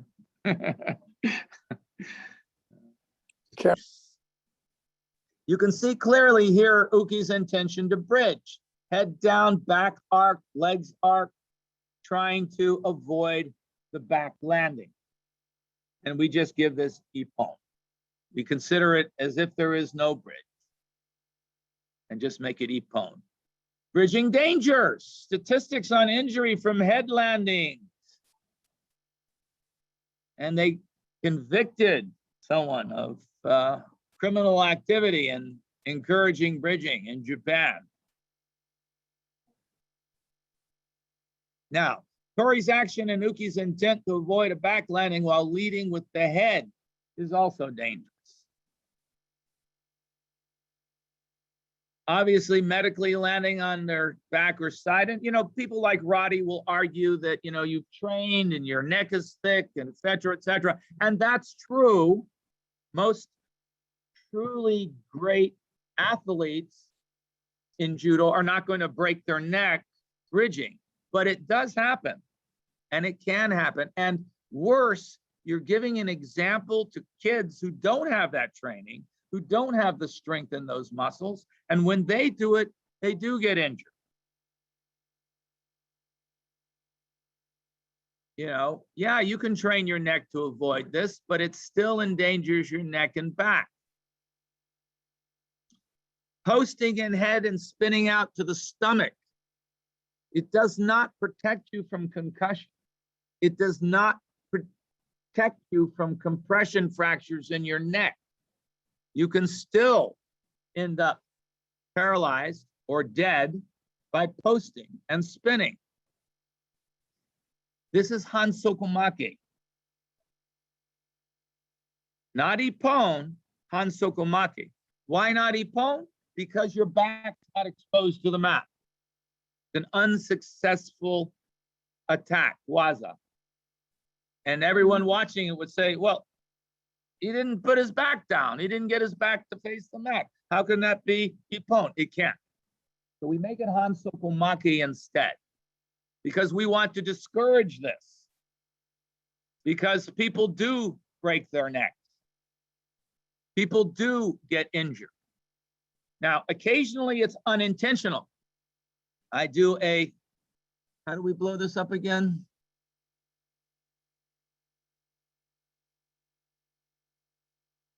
From current slide. Good. Occasionally, double arm sode.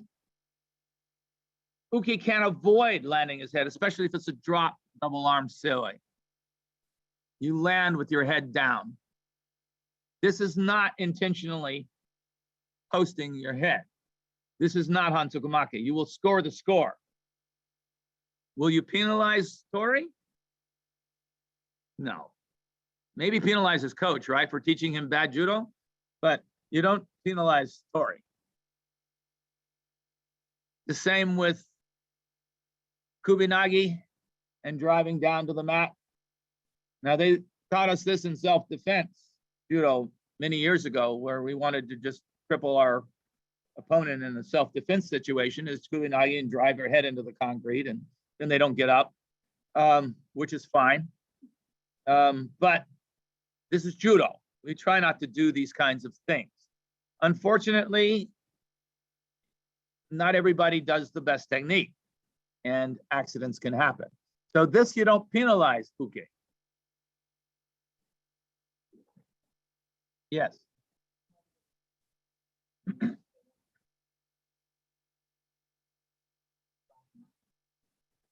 If you post, no. But if you're trying clearly not using your head to avoid the landing, then it's okay. I get my hands down, spin around.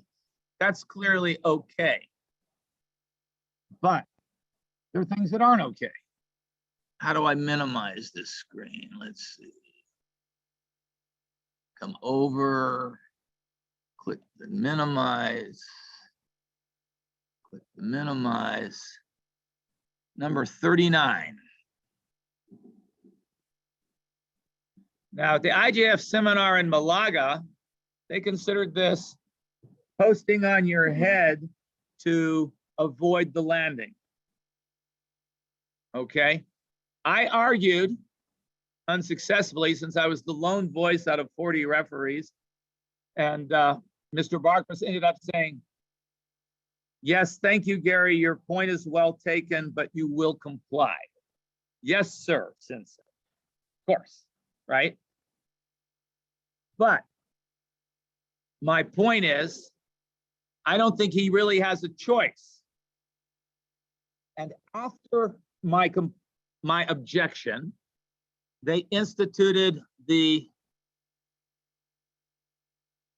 rule that we just saw in the slide on incidentally posting your head because it's unavoidable. And they put these examples in specifically because I had addressed what I consider and still consider an unavoidable head landing. But you know, clearly you can see why they would pick these three. It's because it truly is unavoidable. You're being driven onto your head.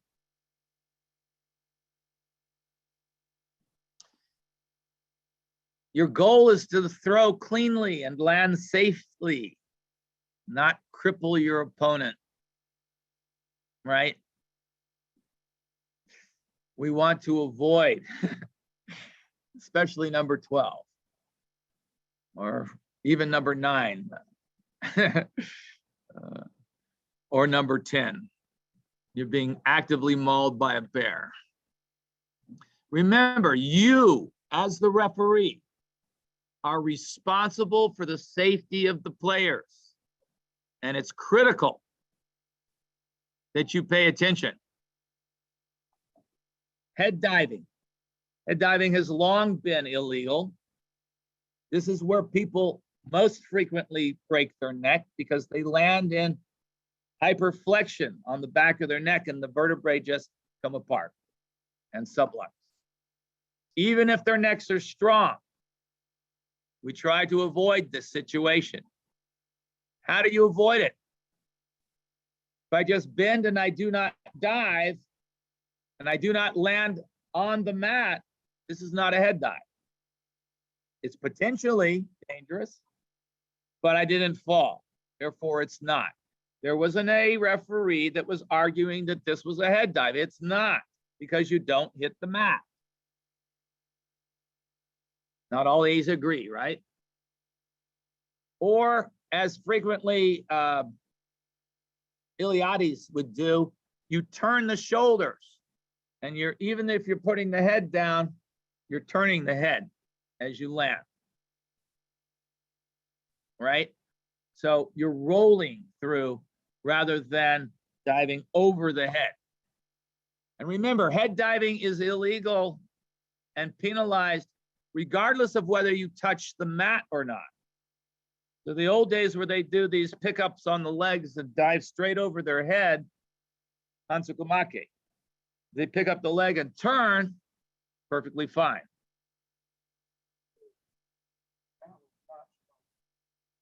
This is not because he's turning his shoulder. Yeah. He does not follow through and land on the mat. He bends way over and then he stands erect. Right. If he goes over, it's a head dive. If he doesn't, it's not. Correct.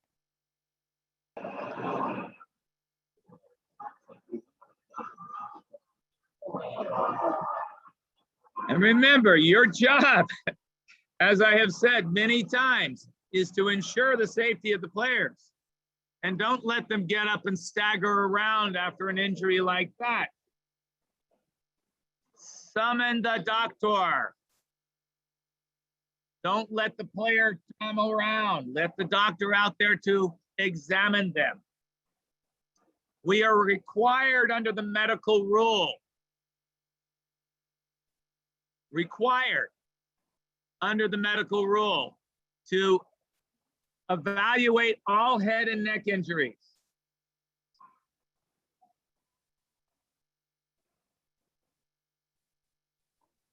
We're required to evaluate all head and neck injuries under the rule.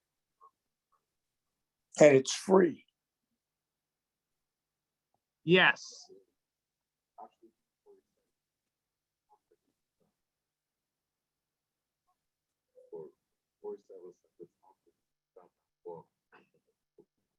Until they called it. Yeah, and that is so wrong. Should never happen like that, ever. Thank goodness. Thank God. It was your son. You know, somebody ought to talk to his instructor about head diving. You know weird things. I know. Good. Thank God. When a player is in a contest thrown with a valid technique, the impact on the back landing, the technique is lacking in one of the four elements, force, speed, control, or largely on the back, be Wazari. These are Wazari landings on the side with the arm collapsed, on the side with the arm forward, arm is still forward, arm is still forward, on both elbows, on both hands, right? Or one elbow and one hand. These are Wazari. Why is this Wazari? Because the small of the back is down and we want to discourage them trying to utilize this as a escape technique from the technique, because you've had people dislocate their elbows and their shoulders doing this. So we wish to discourage it. So that's Wazari also. And with rolling techniques, along the side as you roll, or the other side as you roll, or the small of the back as you roll can be Wazari.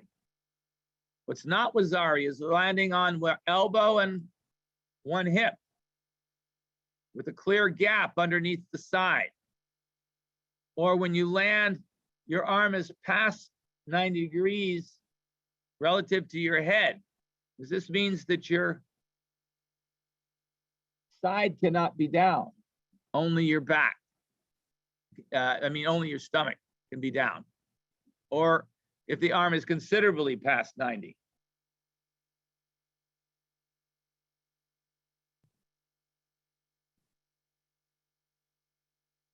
Here's a nice Wazari. Here's a nice rolling Wazari. Still Wazari.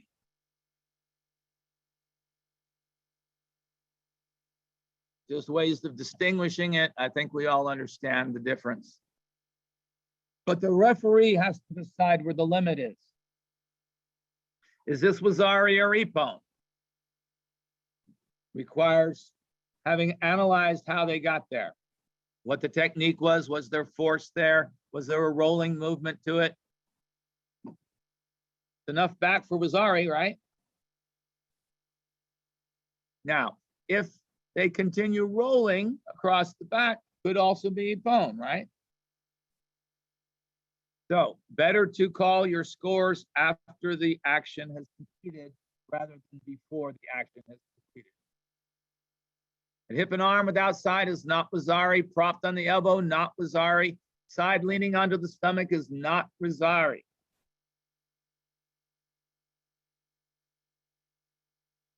One more time with feeling. Everybody remember this? He lands, side, rolling. Everybody see it? Wazari, not no score, and certainly not Ippon, even by the standards of that time. Why did the referee make Ippon? Because of his position relative to the throw. Why did the jury or his judges keep Ippon?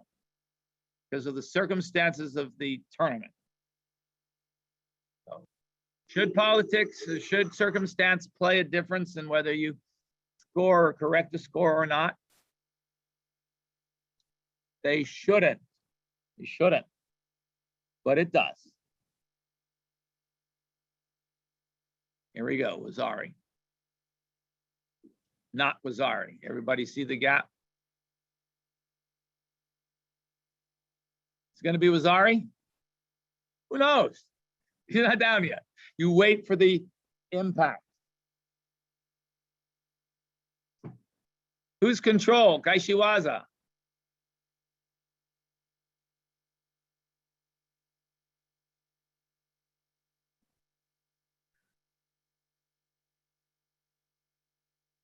I think it's obvious, right? But the transition in control is remarkable. Steps out, sweep, boom. It's Kaishiwaza.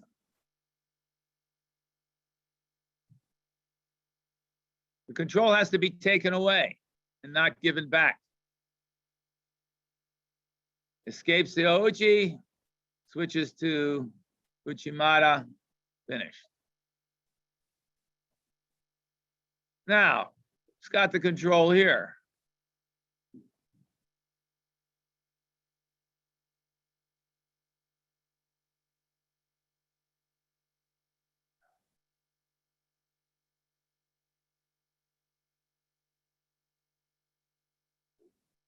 Blue certainly thinks he's won, but Nurtazim from Kazakhstan, not Kazakhstan, it's the other K, Kyrgyzstan, makes it clear that it's white. Why? Angle can be really critical.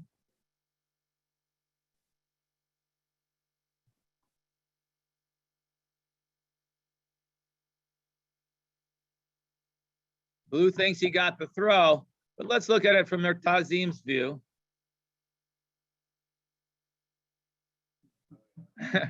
I think it's a different view entirely, right?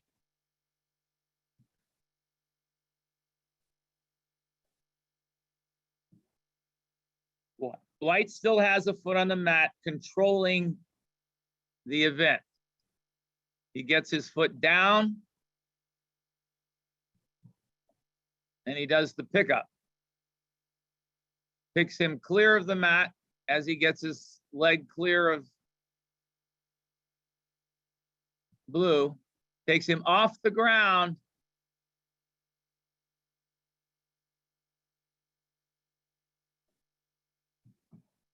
Everybody hears Neil Adams in the background and score.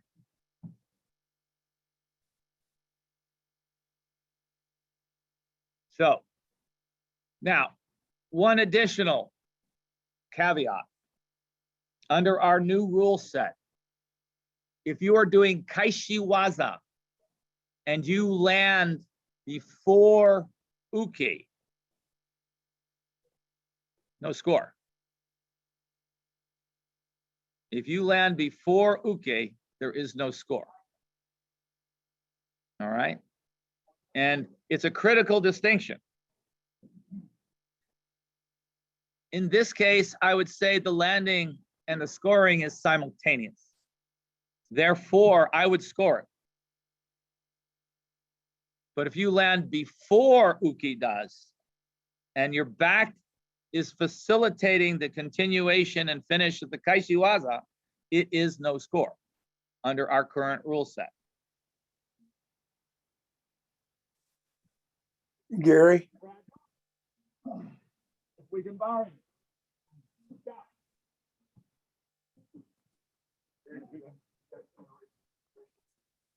No, not really. Not really. That really did not generate much discussion. Because you can hear Neil Adams making the commentary as it goes along. And the supervisors all agree.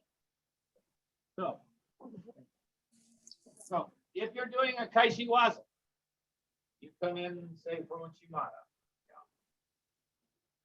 Now, he's going to throw her with Sumegaishi, but he's going to land on the mat before he throws it. No score because your back is down and facilitating the kaishiwaza, right? Now, going to throw with Uchimata. Can you throw her with Yokozuna without actually hitting the mat first? Yeah. Yeah, and then roll down. Yeah, yeah, and roll through. Okay. Once again, do just that, but do it all the way through. Yeah. His score, because uke lands before he does. So once again, the first way, she enters, he's going to land before. That was it. That was good. Exactly what I wanted. No score. The back's down. All right. Second way, she enters, he's out, and he comes down after you score it. Okay. Is that clear to everybody? Sometimes it's a little dicey as to which happened which. But tie goes to the runner, right? If it's like this situation with Nurtazim where it's pretty simultaneous, score it. Score it. All right?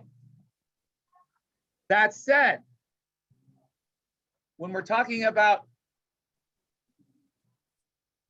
Sumigaishi and other sacrifice throws,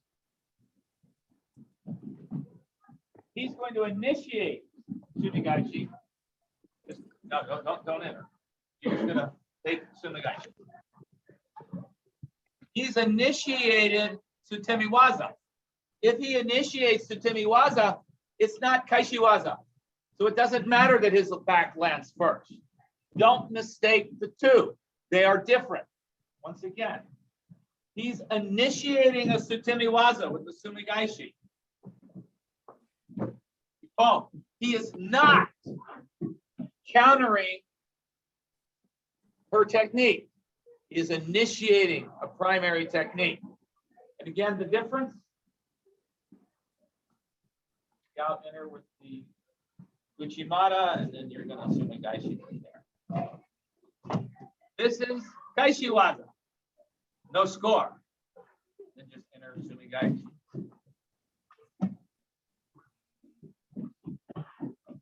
This is initiation of Sutemi Waza. Score. Everybody clear on that? Yes, sir.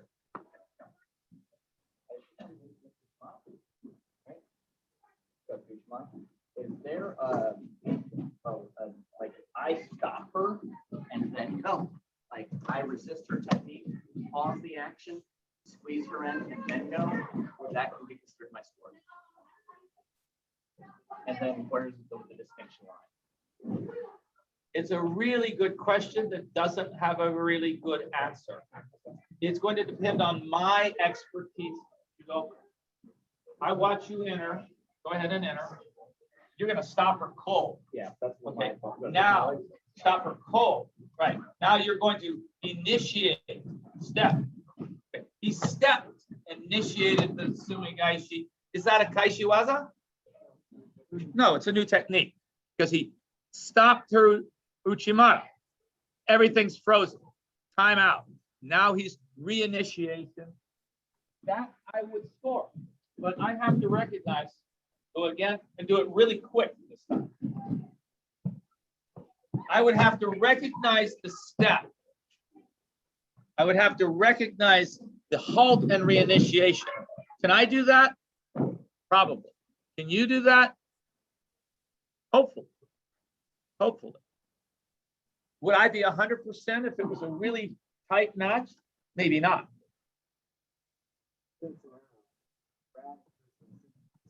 Yes. Yeah. That's perfectly fine.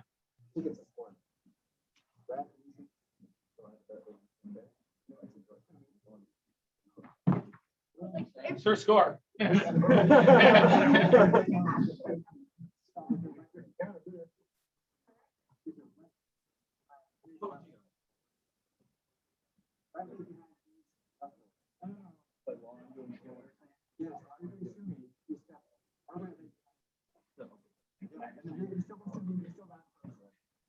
I'd give her the score.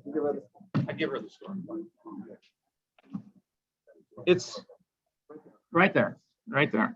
But I would give that a score. And if I can pull it up, I might even have an example of something very similar from Antalya. Hey, Gary. Yeah. Gary. If Yes. if Blue's legs are active, even though White took over and tried to Sumigaishi, if Blue's legs were active, it's Ippon Blue on the turn. He did control the upper part of the body with his hands, and he would have to make a bigger break because Tai goes to the runner. She's getting that Ippon because her legs were still active on the Uchimata, even if he tried to counter it. That's a very, very hard distinction, especially when it's fast. But if there's any doubt, is going to the player that threw, that initiated. He has to make it clean, make it unequivocally clear that her technique stopped. So she turned with the Uchimata. If she hopped on the leg one time, he stepped over. That's why you see a lot of these are, you say, oh, it was clear Kaishi. Well, the legs were still active. So her throw still is valid. He has to make it unequivocally clear that he is in charge. Right. And I think I made that point when she was doing the Uchimata just a second ago, and he blocked her Uchimata, it stopped, and then he stepped over and re-engaged. Yes, if her leg is still active, and we can demonstrate that here too. Go ahead and do Uchimata. Keep your leg in and high. Keep it in and high. And he steps and goes. Yes, this could be her throw, for sure. For sure. He has to clearly stop her action and neutralize it before he reinitiates. That is true. That is true. And a good point again, Bob. This is why we like people that are active on the tour to participate in these conversations. Thank you. I think that's good for now. We'll call you again.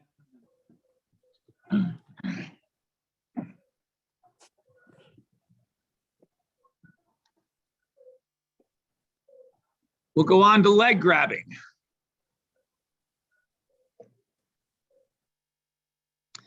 And I apologize if this is going long. We're about 4/5 the way done, but there's a lot of material to cover and it's kind of all important. So if everyone can bear with me, we'll keep going until we're, I think, slide 196 or something. Lunch is late anyway, so yes, we'll keep going. Okay, leg grabbing. All attacks or blocks with 1 or 2 hands or 1 or 2 arms below the belt while in tachiwaza shall be shido. Shall be.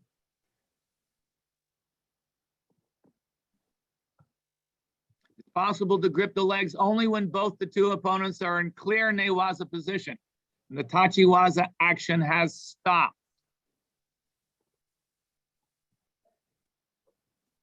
Action and projection blocked or facilitated by transition using the leg is shido. There must be a clear transition into newaza for both athletes before the leg is grabbed. The grab cannot be a continuation of the initial tachiwaza attack. So counter attempt, block, shido. This is not incidental contact.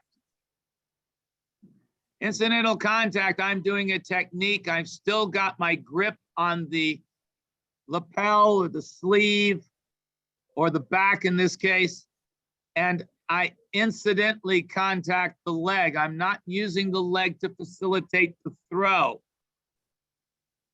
This is valid. This is not a leg grab. This is incidental contact with the leg.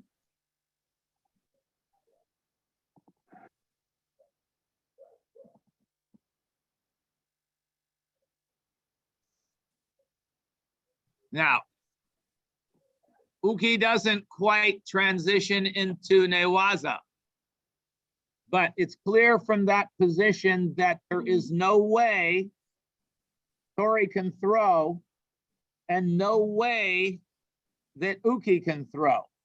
Therefore, essentially a newaza situation exists, no penalty for the leg. Teguruma, illegal. Ashidori, illegal. Shido. It's not incidental contact.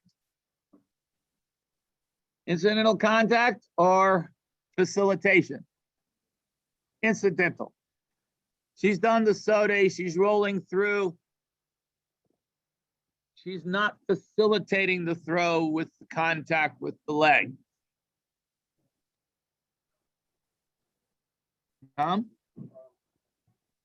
Arm just happens to be there.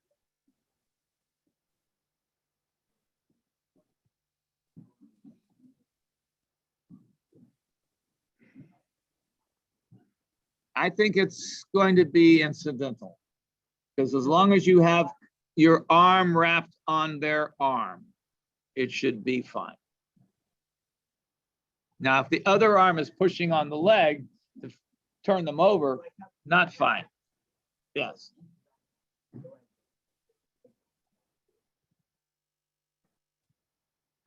Right. Alternatives to teguruma: hip cut and leg advance, and lower hips and block the supporting leg on the inside. You cannot sweep the supporting leg, but you can block the foot with your foot. And this is not ashigurami. You haven't wound or swept against the knee. It's not penalized. If you do, it's hansakomaki. Bear hug. You must have one hand on lapel, sleeve, or whatever to initiate the bear hug. Hands can be crossed, uncrossed, or connected to finish. But you must have one hand on to initiate.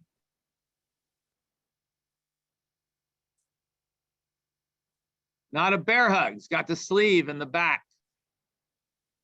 Coming in through the side. Control's not made from the front. Not a bear hug. It's got the arm underneath the arm and on the back when he finishes by bringing the other arm through. Not a bear hug. Not a bear hug. Side control, head and back, rotating bodies. This is Uranagi. Transition to Newaza must be skillful from Hikomi or from Nagiwaza. You can't just drag someone down into Newaza anymore. You cannot apply arm locks standing. You cannot apply chokes standing. But if the player has gone down in a technique, and you step over the arm and apply the kansetsu, it's perfectly fine.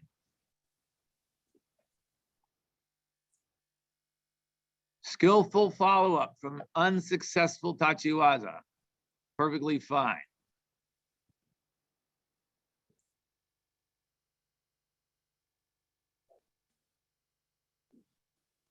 And then the action must be allowed to continue. Pinning is shiho or keiza position or ura position. Keiza, shiho, or ura. So all of these are valid for scoring.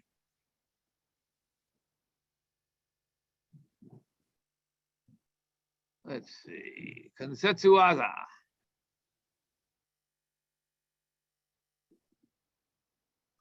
Whether or kansetsuwaza or shimiwaza, if Uki is lifting or trying to lift Tori clear of the mat, but Uki is not demonstrating time or balance for taking control from Tori, you allow the technique to continue. But if you lift them clear of the mat, boom, and then they come back down, it's mate. There was a time where we just let it go. But if I'm trying to lift and I'm not successful, you let it continue. Ride and scout.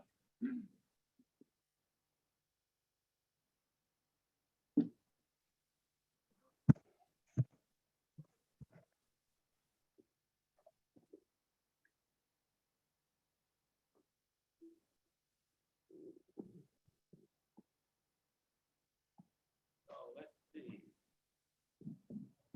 On the ground. Put him in Setsuwaza with him facing.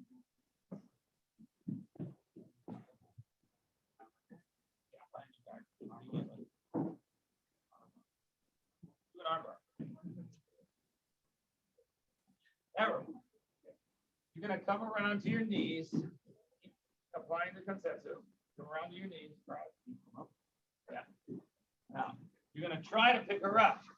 He's trying to pick her up, but he's not successful yet. Okay. This I allow to continue. Keep trying to pick her up. Bounce her a little bit. Okay. She's not clear of the mat. Okay. I let it continue.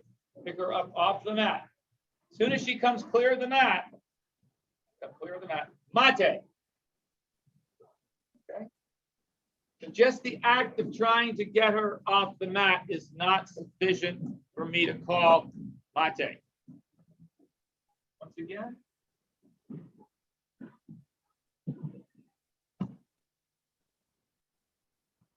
Kansetsu. He reverses the position, comes to his knees. Still not going to break the action. I'll let her continue to try to lock the elbow joint. He's bouncing her a little bit. This is not sufficient. Comes up. It's still not sufficient. He hasn't cleared her.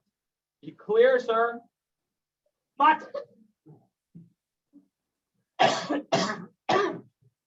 And it's his responsibility to lower her back to the mat safely. Okay? He cannot slam her back into the mat. Yeah, if she just breaks grip and falls to you, yeah, go ahead. No. Unless they're up this high, she does go and fall. Yeah, okay. What is your responsibility as a referee? Position. Allow it to continue. Allow it to continue. Allow it to continue. Allow it to continue. Mate. Okay. But say he picked her up really high. Because he's desperate. Picked her up really high. Mate. I can step in close.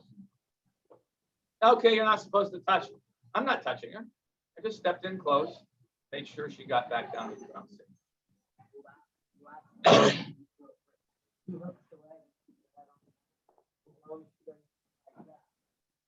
Go ahead.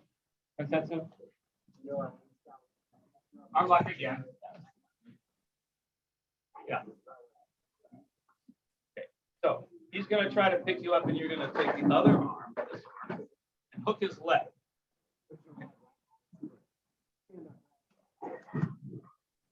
Yeah. This is not mate. This are all the way off the mat. Head's on, still on the mat. It's not clear. Well, I don't know about the face, but go ahead and keep picking her up, trying to pick her up. As long as she's here, she's in control. He's not in control. He hasn't cleared her, and he hasn't taken control back away. And if she finishes it by, go back, same position. Keep your hand on his leg. Now roll towards your stomach. Roll towards me. Finishes it. Done. Done. Right? Gary. So I don't take the advantage away from her until he clears it. And then it's a safety issue.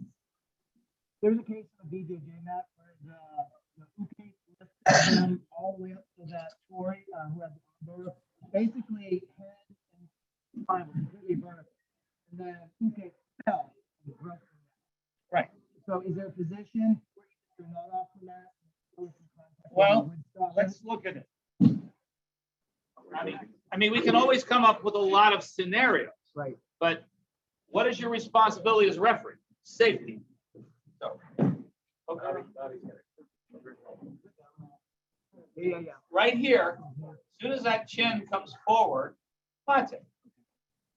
It's dangerous. When her chin comes forward, it's dangerous. Because what happens if he slams her down with her chin forward? She's in hyperextension, and we break her neck. And that's not our goal. I think it shows when he gets her that high with the chin coming forward that she's no longer in control.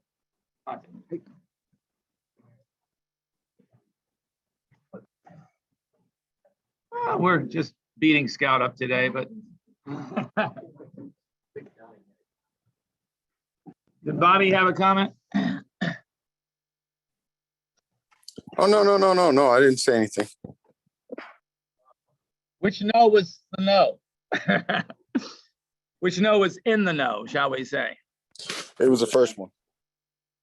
Okay. All right. The hand is open, almost being submitted. Uh-huh. And Uke does pick up the Tory with the open hand. Would not. I would not call Monte. No, I would let that go. Again, the idea is, you know, I'm protecting the players, but I have to allow the action, and I can't take advantage away. The players have to take their own advantage away, right? Now, situation here, we're still on the mat. Until he gets that head up, we're still on the mat. But if he gets that chin way forward, neck and hyperextension, it's dangerous, mate. Because we don't want broken necks. That's not our goal. And of course, you want to pay attention to the sequence. When you're watching Kansetsu Waza, it's easy to get tunnel vision. And forget, even though you're watching the Kansetsu Waza, there's also a psychomi going on. Psychomi. So don't get so much tunnel vision watching Kansetsu Waza that you forget to call psychomi. Right?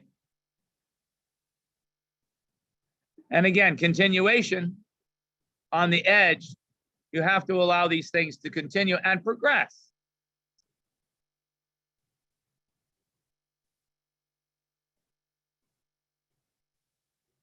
Notice we're getting time to allow transition, time to change position, because the progression is obvious, right?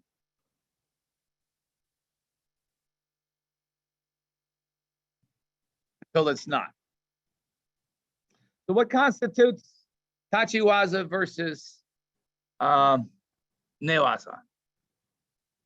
Let's look at that for a second.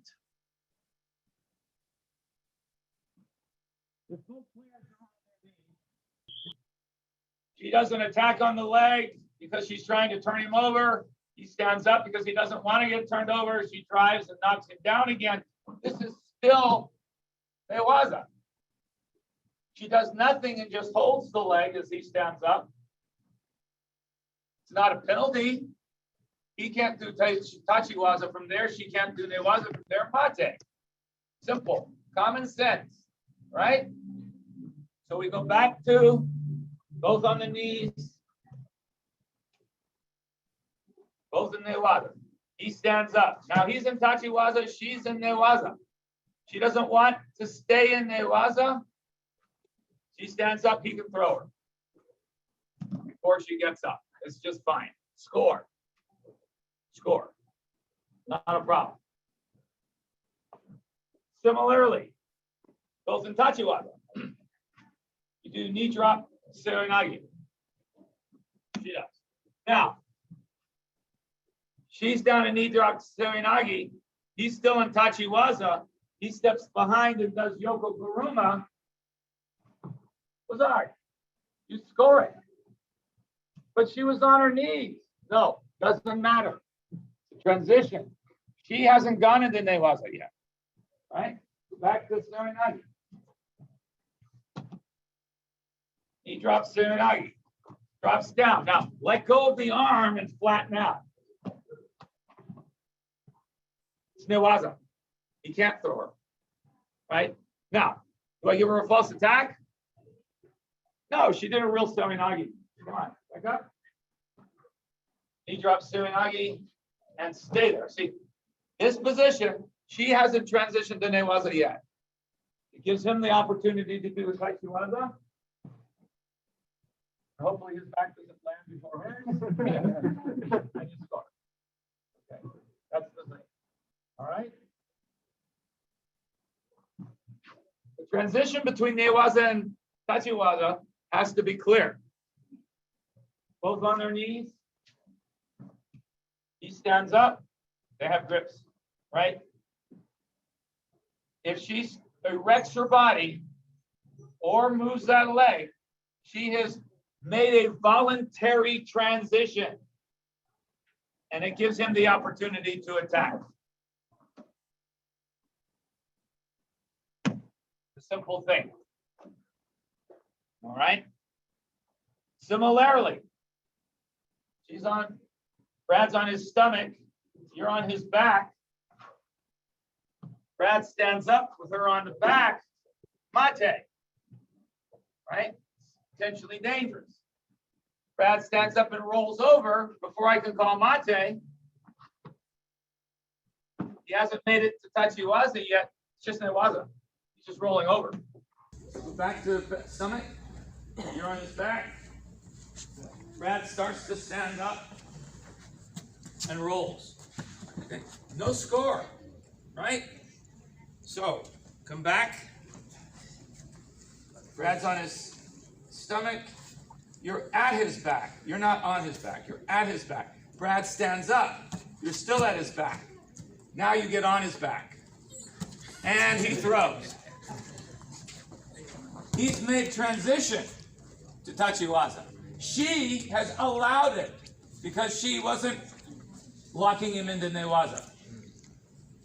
Consequently, now her going onto his back puts her at risk in Tachiwaza.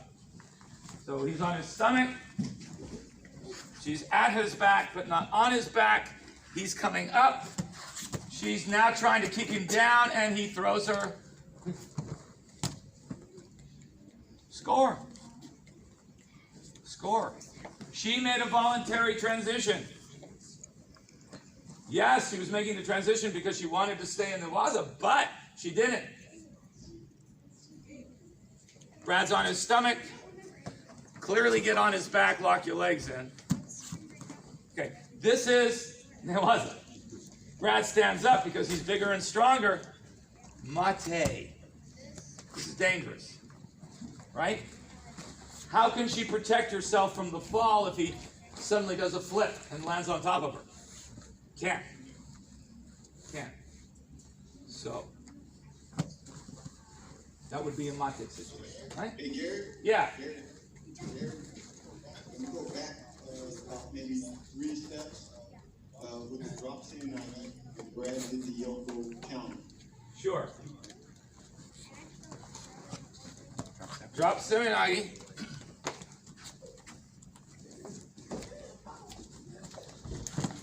And he's going to counter her. That is a score.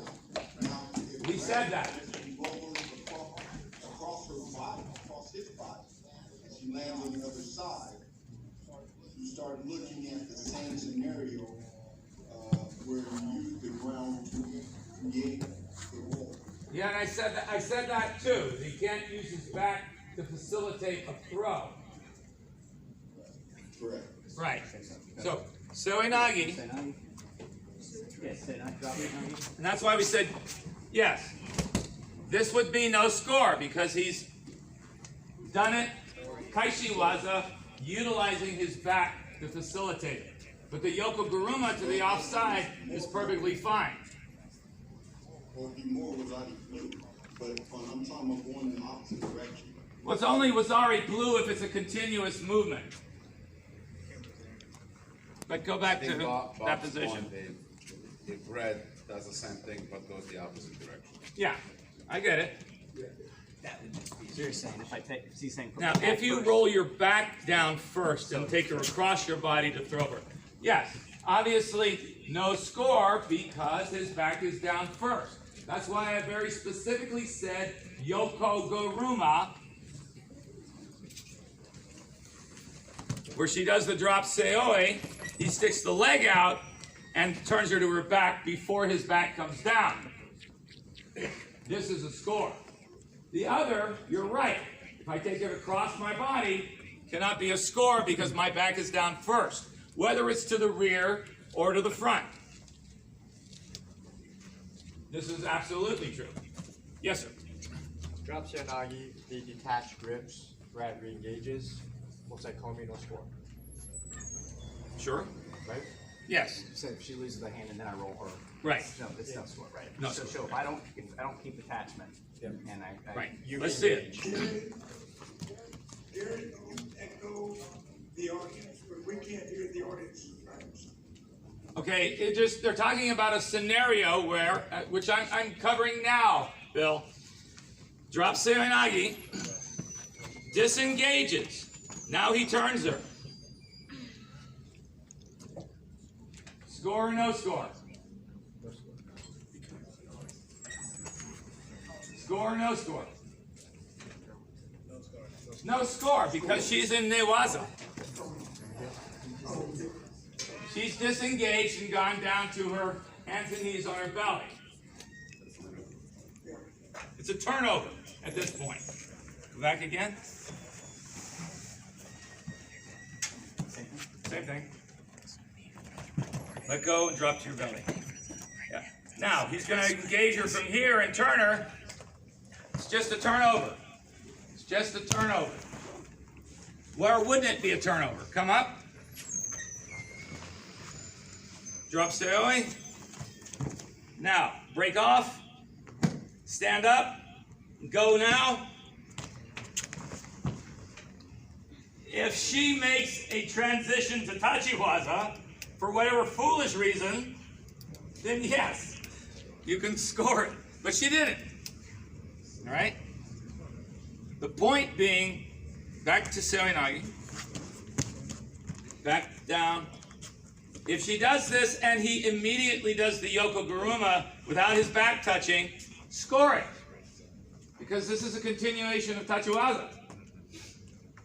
If there's a disengage, if he's dropped down to the mat, then it's no longer Tachiwaza.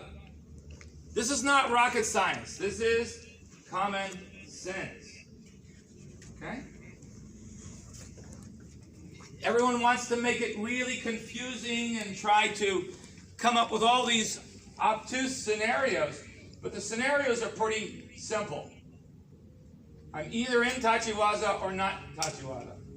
They're in Tachiwaza or not Tachiwaza.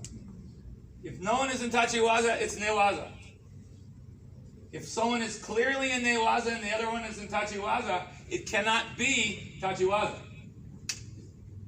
These are simple concepts. Now, true, at the IJF seminar in Minnesota, it's very confusing. Okay? It's because they were changing the definition as they went along, based on scenarios. And we try not to use obtuse scenarios to come up with the general rule. We try to come up with a common theme. And the common theme is, she's in Newaza and he's in Tachiwaza. Sorry. No Tachiwaza can occur. If she does Tomoe-nage,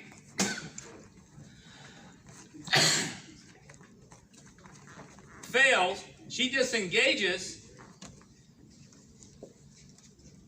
he's in Tachiwaza, she's in Newaza. If he moves the legs now, he's doing Newaza. He's in Newaza now.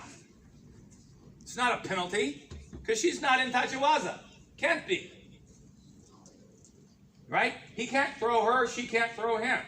So he can move the legs and engage in Newaza as much as he I likes. have to break the sleeves to the disengagement with more. So Yeah.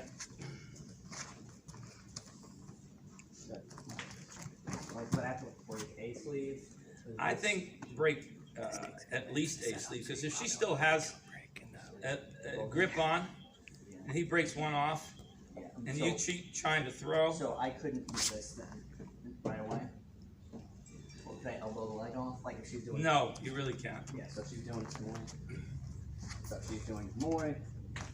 I can't put my knee on her leg like that. You can put your knee on it. Or elbow. You can't do the elbow. No. Okay, so I can't use my arms. to No, because you're engaging. You're engaging her leg while both are still in Tachiwaza. Yep. Okay. So once I break the grip, then it's. Now you're doing Newaza. Gotcha. Because she can't throw you anymore and you can't throw her anymore. So this just covers more of what I just said about the different positioning. And when they're making transition, see, he's erected his body. He's made a step up, one knee down, one knee up. He's not trying to engage Newaza. He's putting himself into danger. And this one, same. Because this is not Kaishiwaza. This is Sumigaishi. And he's made a semi-transition to Tachiwaza. He's in Tachiwaza. He's initiating Tsutemi Waza, not doing Kaishiwaza. All right. Are we all kind of clear on that now? I hope. Now, Urigarami. Thank you. Appreciate it. Legal versus illegal. It's whether I lock the shoulder or not.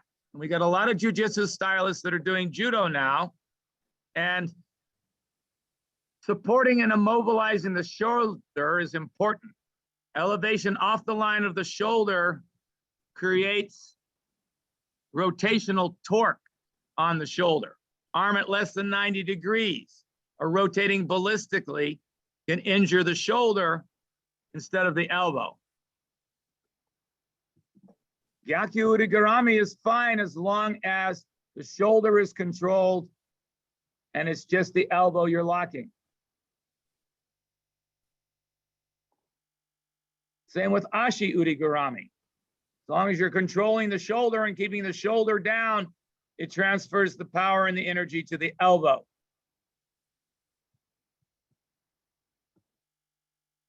You can always misapply the torque onto the shoulder, but in each correct case, the specific relationship, safe application, and support to the shoulder exists. Again, we're keeping the shoulder down and we're just elevating the elbow.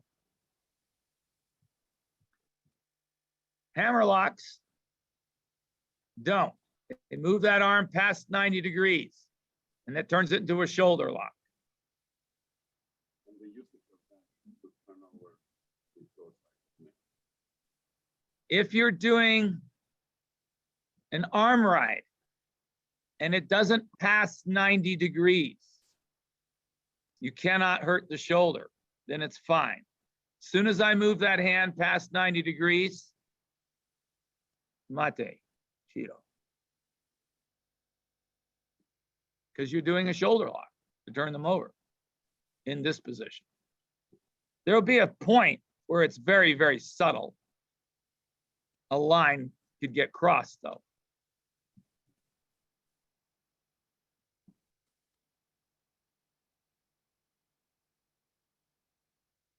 And here the line's crossed.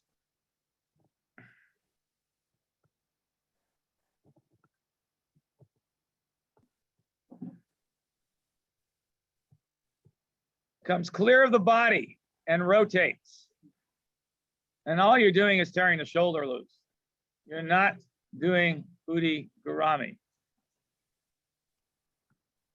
This is not Ippon, Sansakumaki. You just injured your opponent by doing a ballistic turnover where the arm came past 90 degrees to the body. Shimawaza, strangling. Hadaki Jime. You got to support the head, the neck, and the spine while compressing the trachea, the carotid sinuses, or the vagus nerve. If I compress the trachea, CO2 builds up in your bloodstream. And somewhere between 40 and 90 seconds, I may pass out. Might take a little longer than that. If I compress the carotid sinuses, I restrict blood flow to the brain. And what that does is starve the brain for glucose, not oxygen, glucose. And unconsciousness occurs in somewhere between 8 and 20 seconds. If I compress the vagus nerve that just happens to run on either side of the carotid arteries, so it's almost the same, and I've done it right, unconsciousness occurs in 1.8 seconds. The body is fooled. It thinks it's having a heart attack or a stroke, shuts everything down. Good night. And you can see the difference in someone that's a master strangler and someone who's just a hack. Brad's not a hack, believe me. The time from the strangle to unconsciousness is very, very quick, between 1.8 and 4 seconds, if you've done it right. Between 8 and 20 seconds if you're almost right. 40 to 90 seconds if you're, yes. Yeah. So, Hadaka Jime and all Shime have to support the head, neck, and spine. Very important. Same with the rear, same with the front. And people say, oh, you can't pull on the head if you're doing Sankaku Shime. That's not true. What you have to do is support the head, the neck, and the spine. Brad, let's get into Sankaku. It requires active bending of the head before this is illegal. Now try to stand up. Try to stand up. Keep pulling on her head. Her head's obviously bending here. Obviously, mate, immediately. Shido, it's an incorrect technique, especially if he lets go. But the same situation without him pulling on the head's okay. Same situation without pulling on the head is fine. Go back into Sankaku. She stands up. He just keeps Sankaku. He's not pulling on the head. It's fine. Let it go. Roll her over. Look, now she's in real trouble. Sankaku, and then he pins her.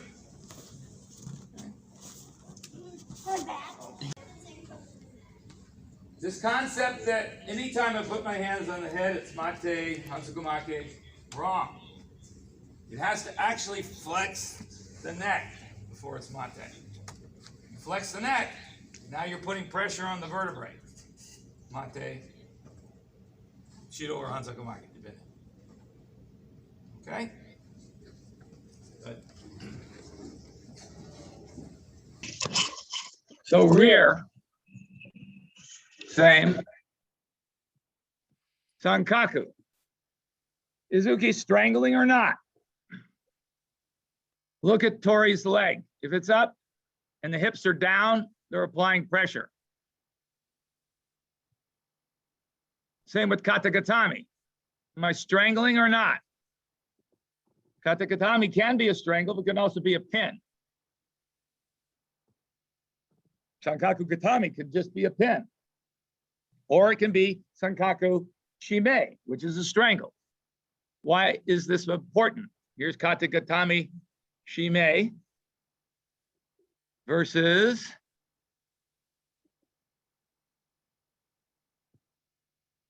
Katagatami, the pin.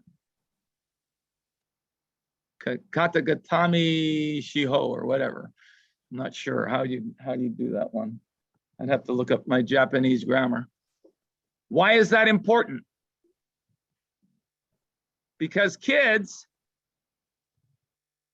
under 12 can't apply the Shimawaza, right? But a lot of coaches are teaching Sankaku Gatami the pin, which they can apply. So just being in this position does not create a strangle. Now, Uki might feel they're being strangled. They might feel panic because they can't move and they can't really breathe because somebody's butt's in their face, but that's not a strangle. What constitutes the strangle is watch this back leg. Leg up, hips down, now I'm being strangled. And if you're 12 and under, and you're being pinned with Sankaku Gatami, the pin, and the foot is flat, and the hips are raised, it's not a strangle. And you cannot stop it, and you cannot penalize it. You must call Osagomi. And if they cry and pat and give up and say they were being strangled, it's the same as a kid being pinned with Keiza Gatami who does the same thing. It's not a strangle. Kata Gatami, possibly. Well, look at the difference in the shoulders. Look at the difference in the shoulders on Kata Gatami Shime versus Kata Gatami the pin. You can make it a strangle by raising the elbows off the ground and locking them in. Notice his body turning sideways and into his opponent because you're tightening it, right? Raising the elbows, you're tightening it. But just holding it is a nice pin, right? So the kid that's crying and complaining of a pin, oh, well, I'm sorry you got pinned. Same with Sankaku. Sorry you got pinned. It's not penalty. Coaches and parents that think it is are mistaken. Still mistaken. Not mistaken, because it's clearly a strangle. Hips down, leg up. Lots of variance on strangles. What's legal, what's not legal, right? Now, you'll never see this in judo, but it can happen. It can happen. So be aware, and it's not illegal because you're using the lapels. And you can do bravos, but you can't disarrange the gi. The gi has to already be disarranged for you. If you disarrange the gi, mate, chido. But if the gi is already disarranged, then I can do a bravo. Right? But I can't do the Gerby, which is essentially a variation on a bravo. But you can't do it because they specifically address this. Can't do a Gerby. And of course, here you're endangering the cervical spine, either in extension, hyperextension, or hyperdorsiflexion.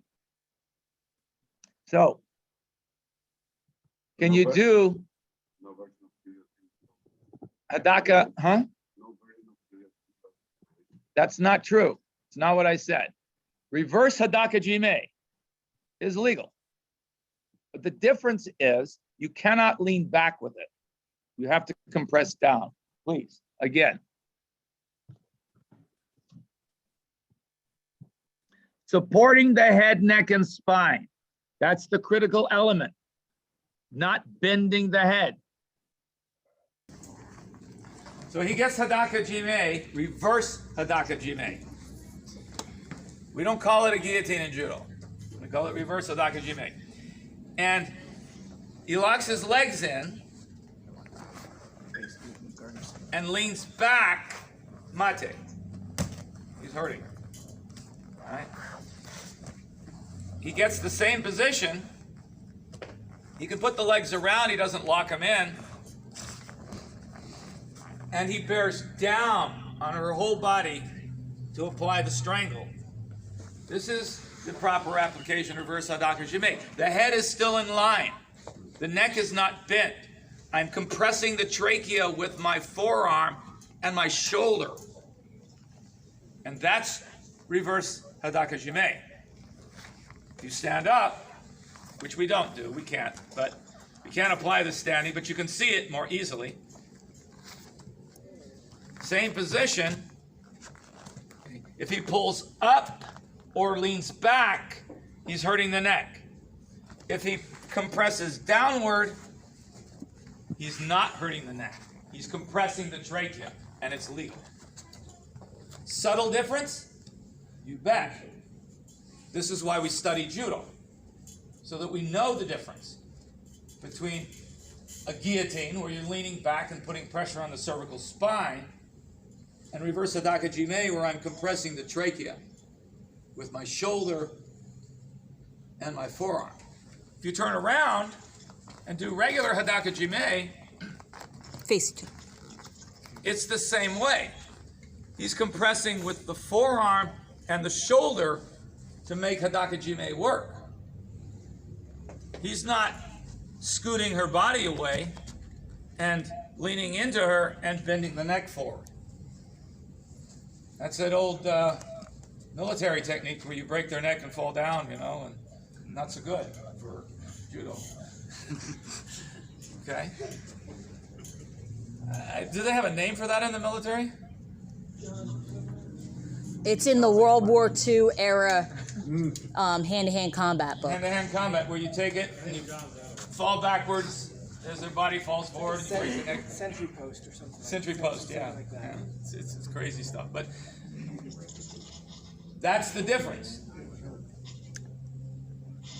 Okay? So, reverse Hadaka Jime, guillotine, if you will, is legal if it's done under those parameters. If it's done by bending the neck at all, mate. Thank you. Okay?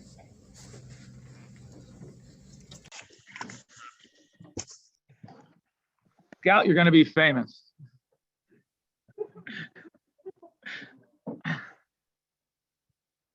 Brad's already famous.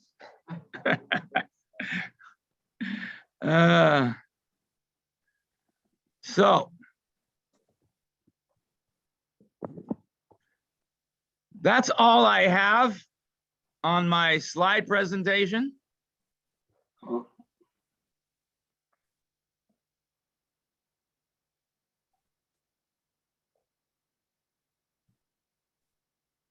I would advise everybody get a copy of the IJF sporting code, the latest one. It has most of this in it in some form or another. It has some additional stuff we didn't cover, but our common sense. What constitutes osaikomi when the legs entwine, and what constitutes no osaikomi when the legs are entwined? What constitutes osaikomi when the body's under you versus the arm being under you? But I think those are minor things that most of us understand. Again, I advise everybody to get a copy. Sorry, Ryan, we're kind of finishing. I advise everybody to get a copy of the SOR and put it on their laptop, i.e. right here, along with any particularly fine examples of situations, like being thrown on your head.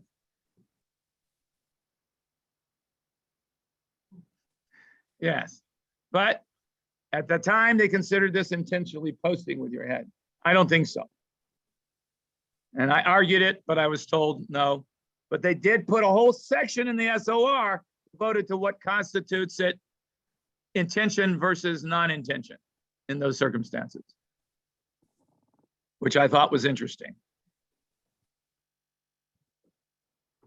Yeah, I know. Okay. And again, the SOR includes a lot of examples, not all of them clear, but for head posting, I think it's pretty clear. These are the exceptions that they put in after we objected, or I objected in the Malaga seminar. So, are there any questions on any of the rules at all? And I open the floor up to all of you. Yes, sir.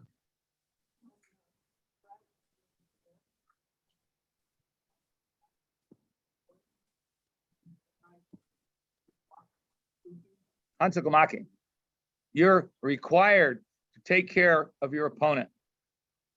Required. Akidagi is not allowed. Right? Or daga aki, sorry. Getting tired, so my Japanese is slipping.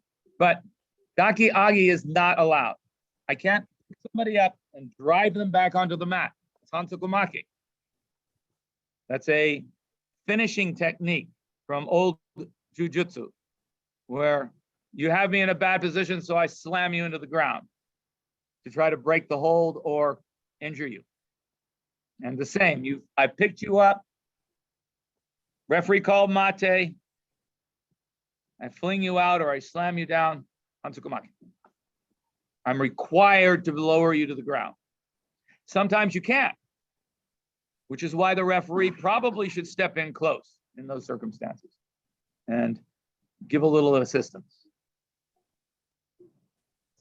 Are there any other questions? Yes, sir.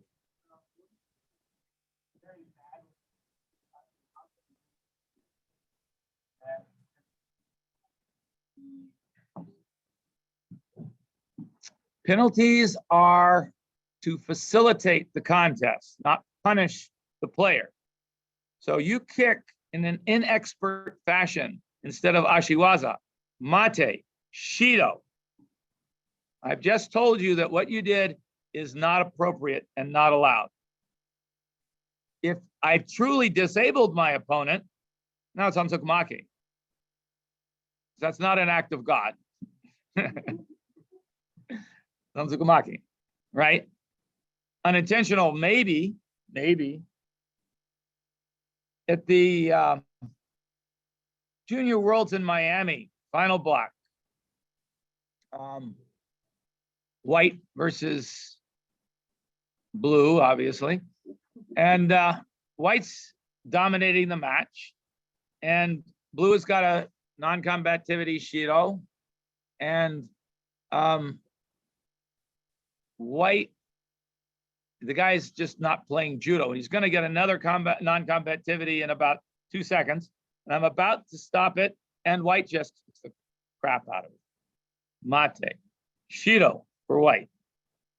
Mr. Barcos came down, stopped the contest. Okay. My 2 judges started to stand up. And he said, sit down. Gary, come here. Yes, Sensei. Gary, you will take that Shido away from White and you will give it to Blue.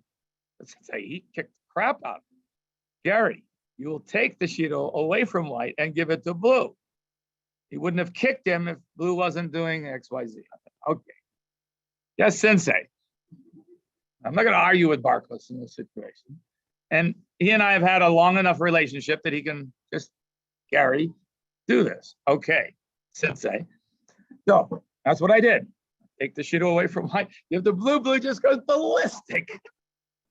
I said, Sensei, I was going to give him a Shido in about 2 seconds anyway. He says, I know, but I want to make a point. Okay. So again, he got the 3rd Shido in about 20 seconds after that, and the match was done. And he went even more ballistic. But that was the point.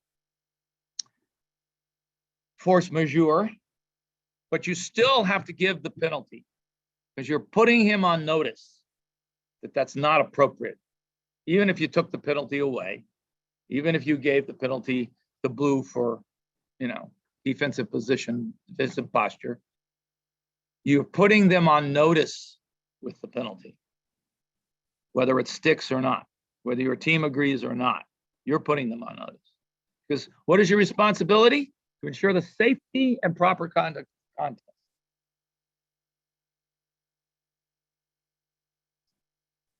Other questions?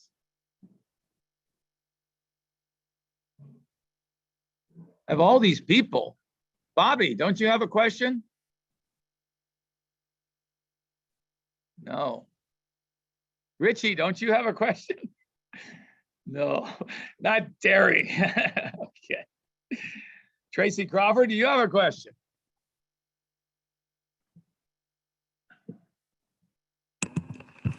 I actually do. Excellent. Do you have any tips for whenever you're like on the mat and just looking at the difference between a head dive and Uchimata Tsukashi? I mean, I would. Difference between a head dive and an Uchimata Tsukashi? Yeah. Yeah, it's entirely dependent on what Uki is doing to facilitate Tori's position. And that's an excellent question. And we will go to Brad.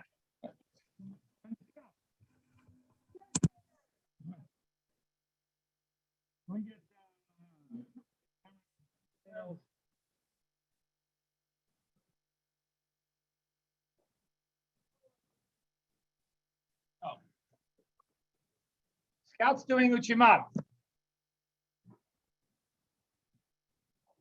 She's in deep. And Brad drives his hips forward and drives her down to the mat. Forward and drives her down to the mat. Okay, and she lands on the back of her neck, which she didn't do here, but she could have. That would be clearly Uke's reaction to Tori's attack. Okay. Second scenario, Uchimata. Brad sidesteps to do the Tsukashi, and instead of her, come back up, stay on one leg. Okay. Instead of her turning, because of her off balance, and maybe his off balance, they both come down and her neck impacts the ground. Don't do it. Don't do it. But this is clearly, again, Uki's facilitation of the balance and the drive that pushes Tori into this hyper dorsiflexion of her neck. It is not Tori's initiative that has done it. And that's the difference. Now, she does Uchimata. He doesn't go. She intentionally ducks the head and tries to roll under Mate. Hansukomaki, head dive. You can see the body do this. You can see Tori most of the time stick and duck the head to drive and use their body as a pendulum to drive Uke over and end up on their neck. Is that clearer to you?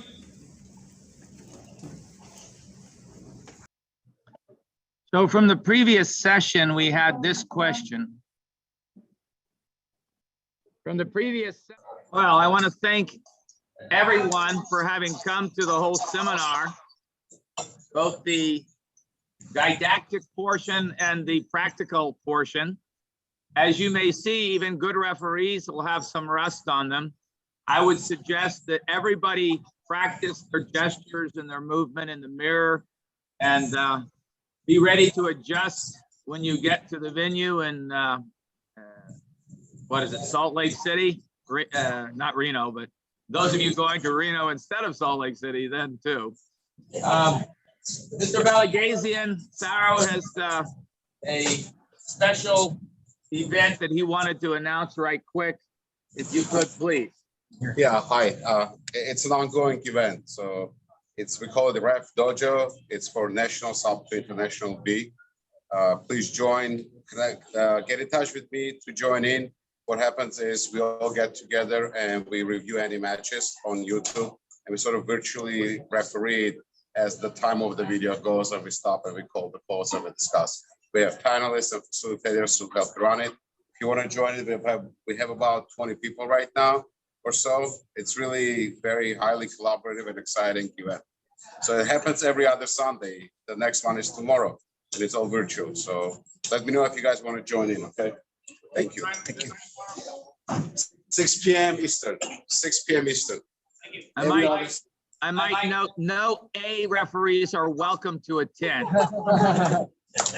That is absolutely true. These are I don't think that's very fair. They're not allowed. And that's okay. That's okay. I don't think that's very fair. You need a fearless inventory of your errors without feeling that you're being judged. I agree. It's like 12-step program. But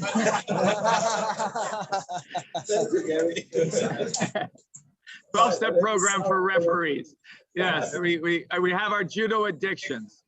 But I want to thank everybody again for coming, and I hope it was informative and useful to see where we are. I appreciate the contributions from Alberto and from Bobby Donaldson and from Rochier and from Tracy Crawford and everybody who contributed verbally to the lane. It was certainly useful. The questions were useful, and it helps to be engaged. We have to keep our minds engaged with the judo for us to perform as referees and as supervisors. Thank you very much. Folks, I'd also like to ask that everyone give Gary a round of applause for a fantastic seminar. Thank you. Thank you, Gary. Thank you, Lisa. Thank you, Rob. Please give yourself a round of applause for everything you do for judo, continually volunteering, continually educating yourself to grow and grow our sport. So thank you all again for joining us, and please have a great weekend and safe travels back wherever you go.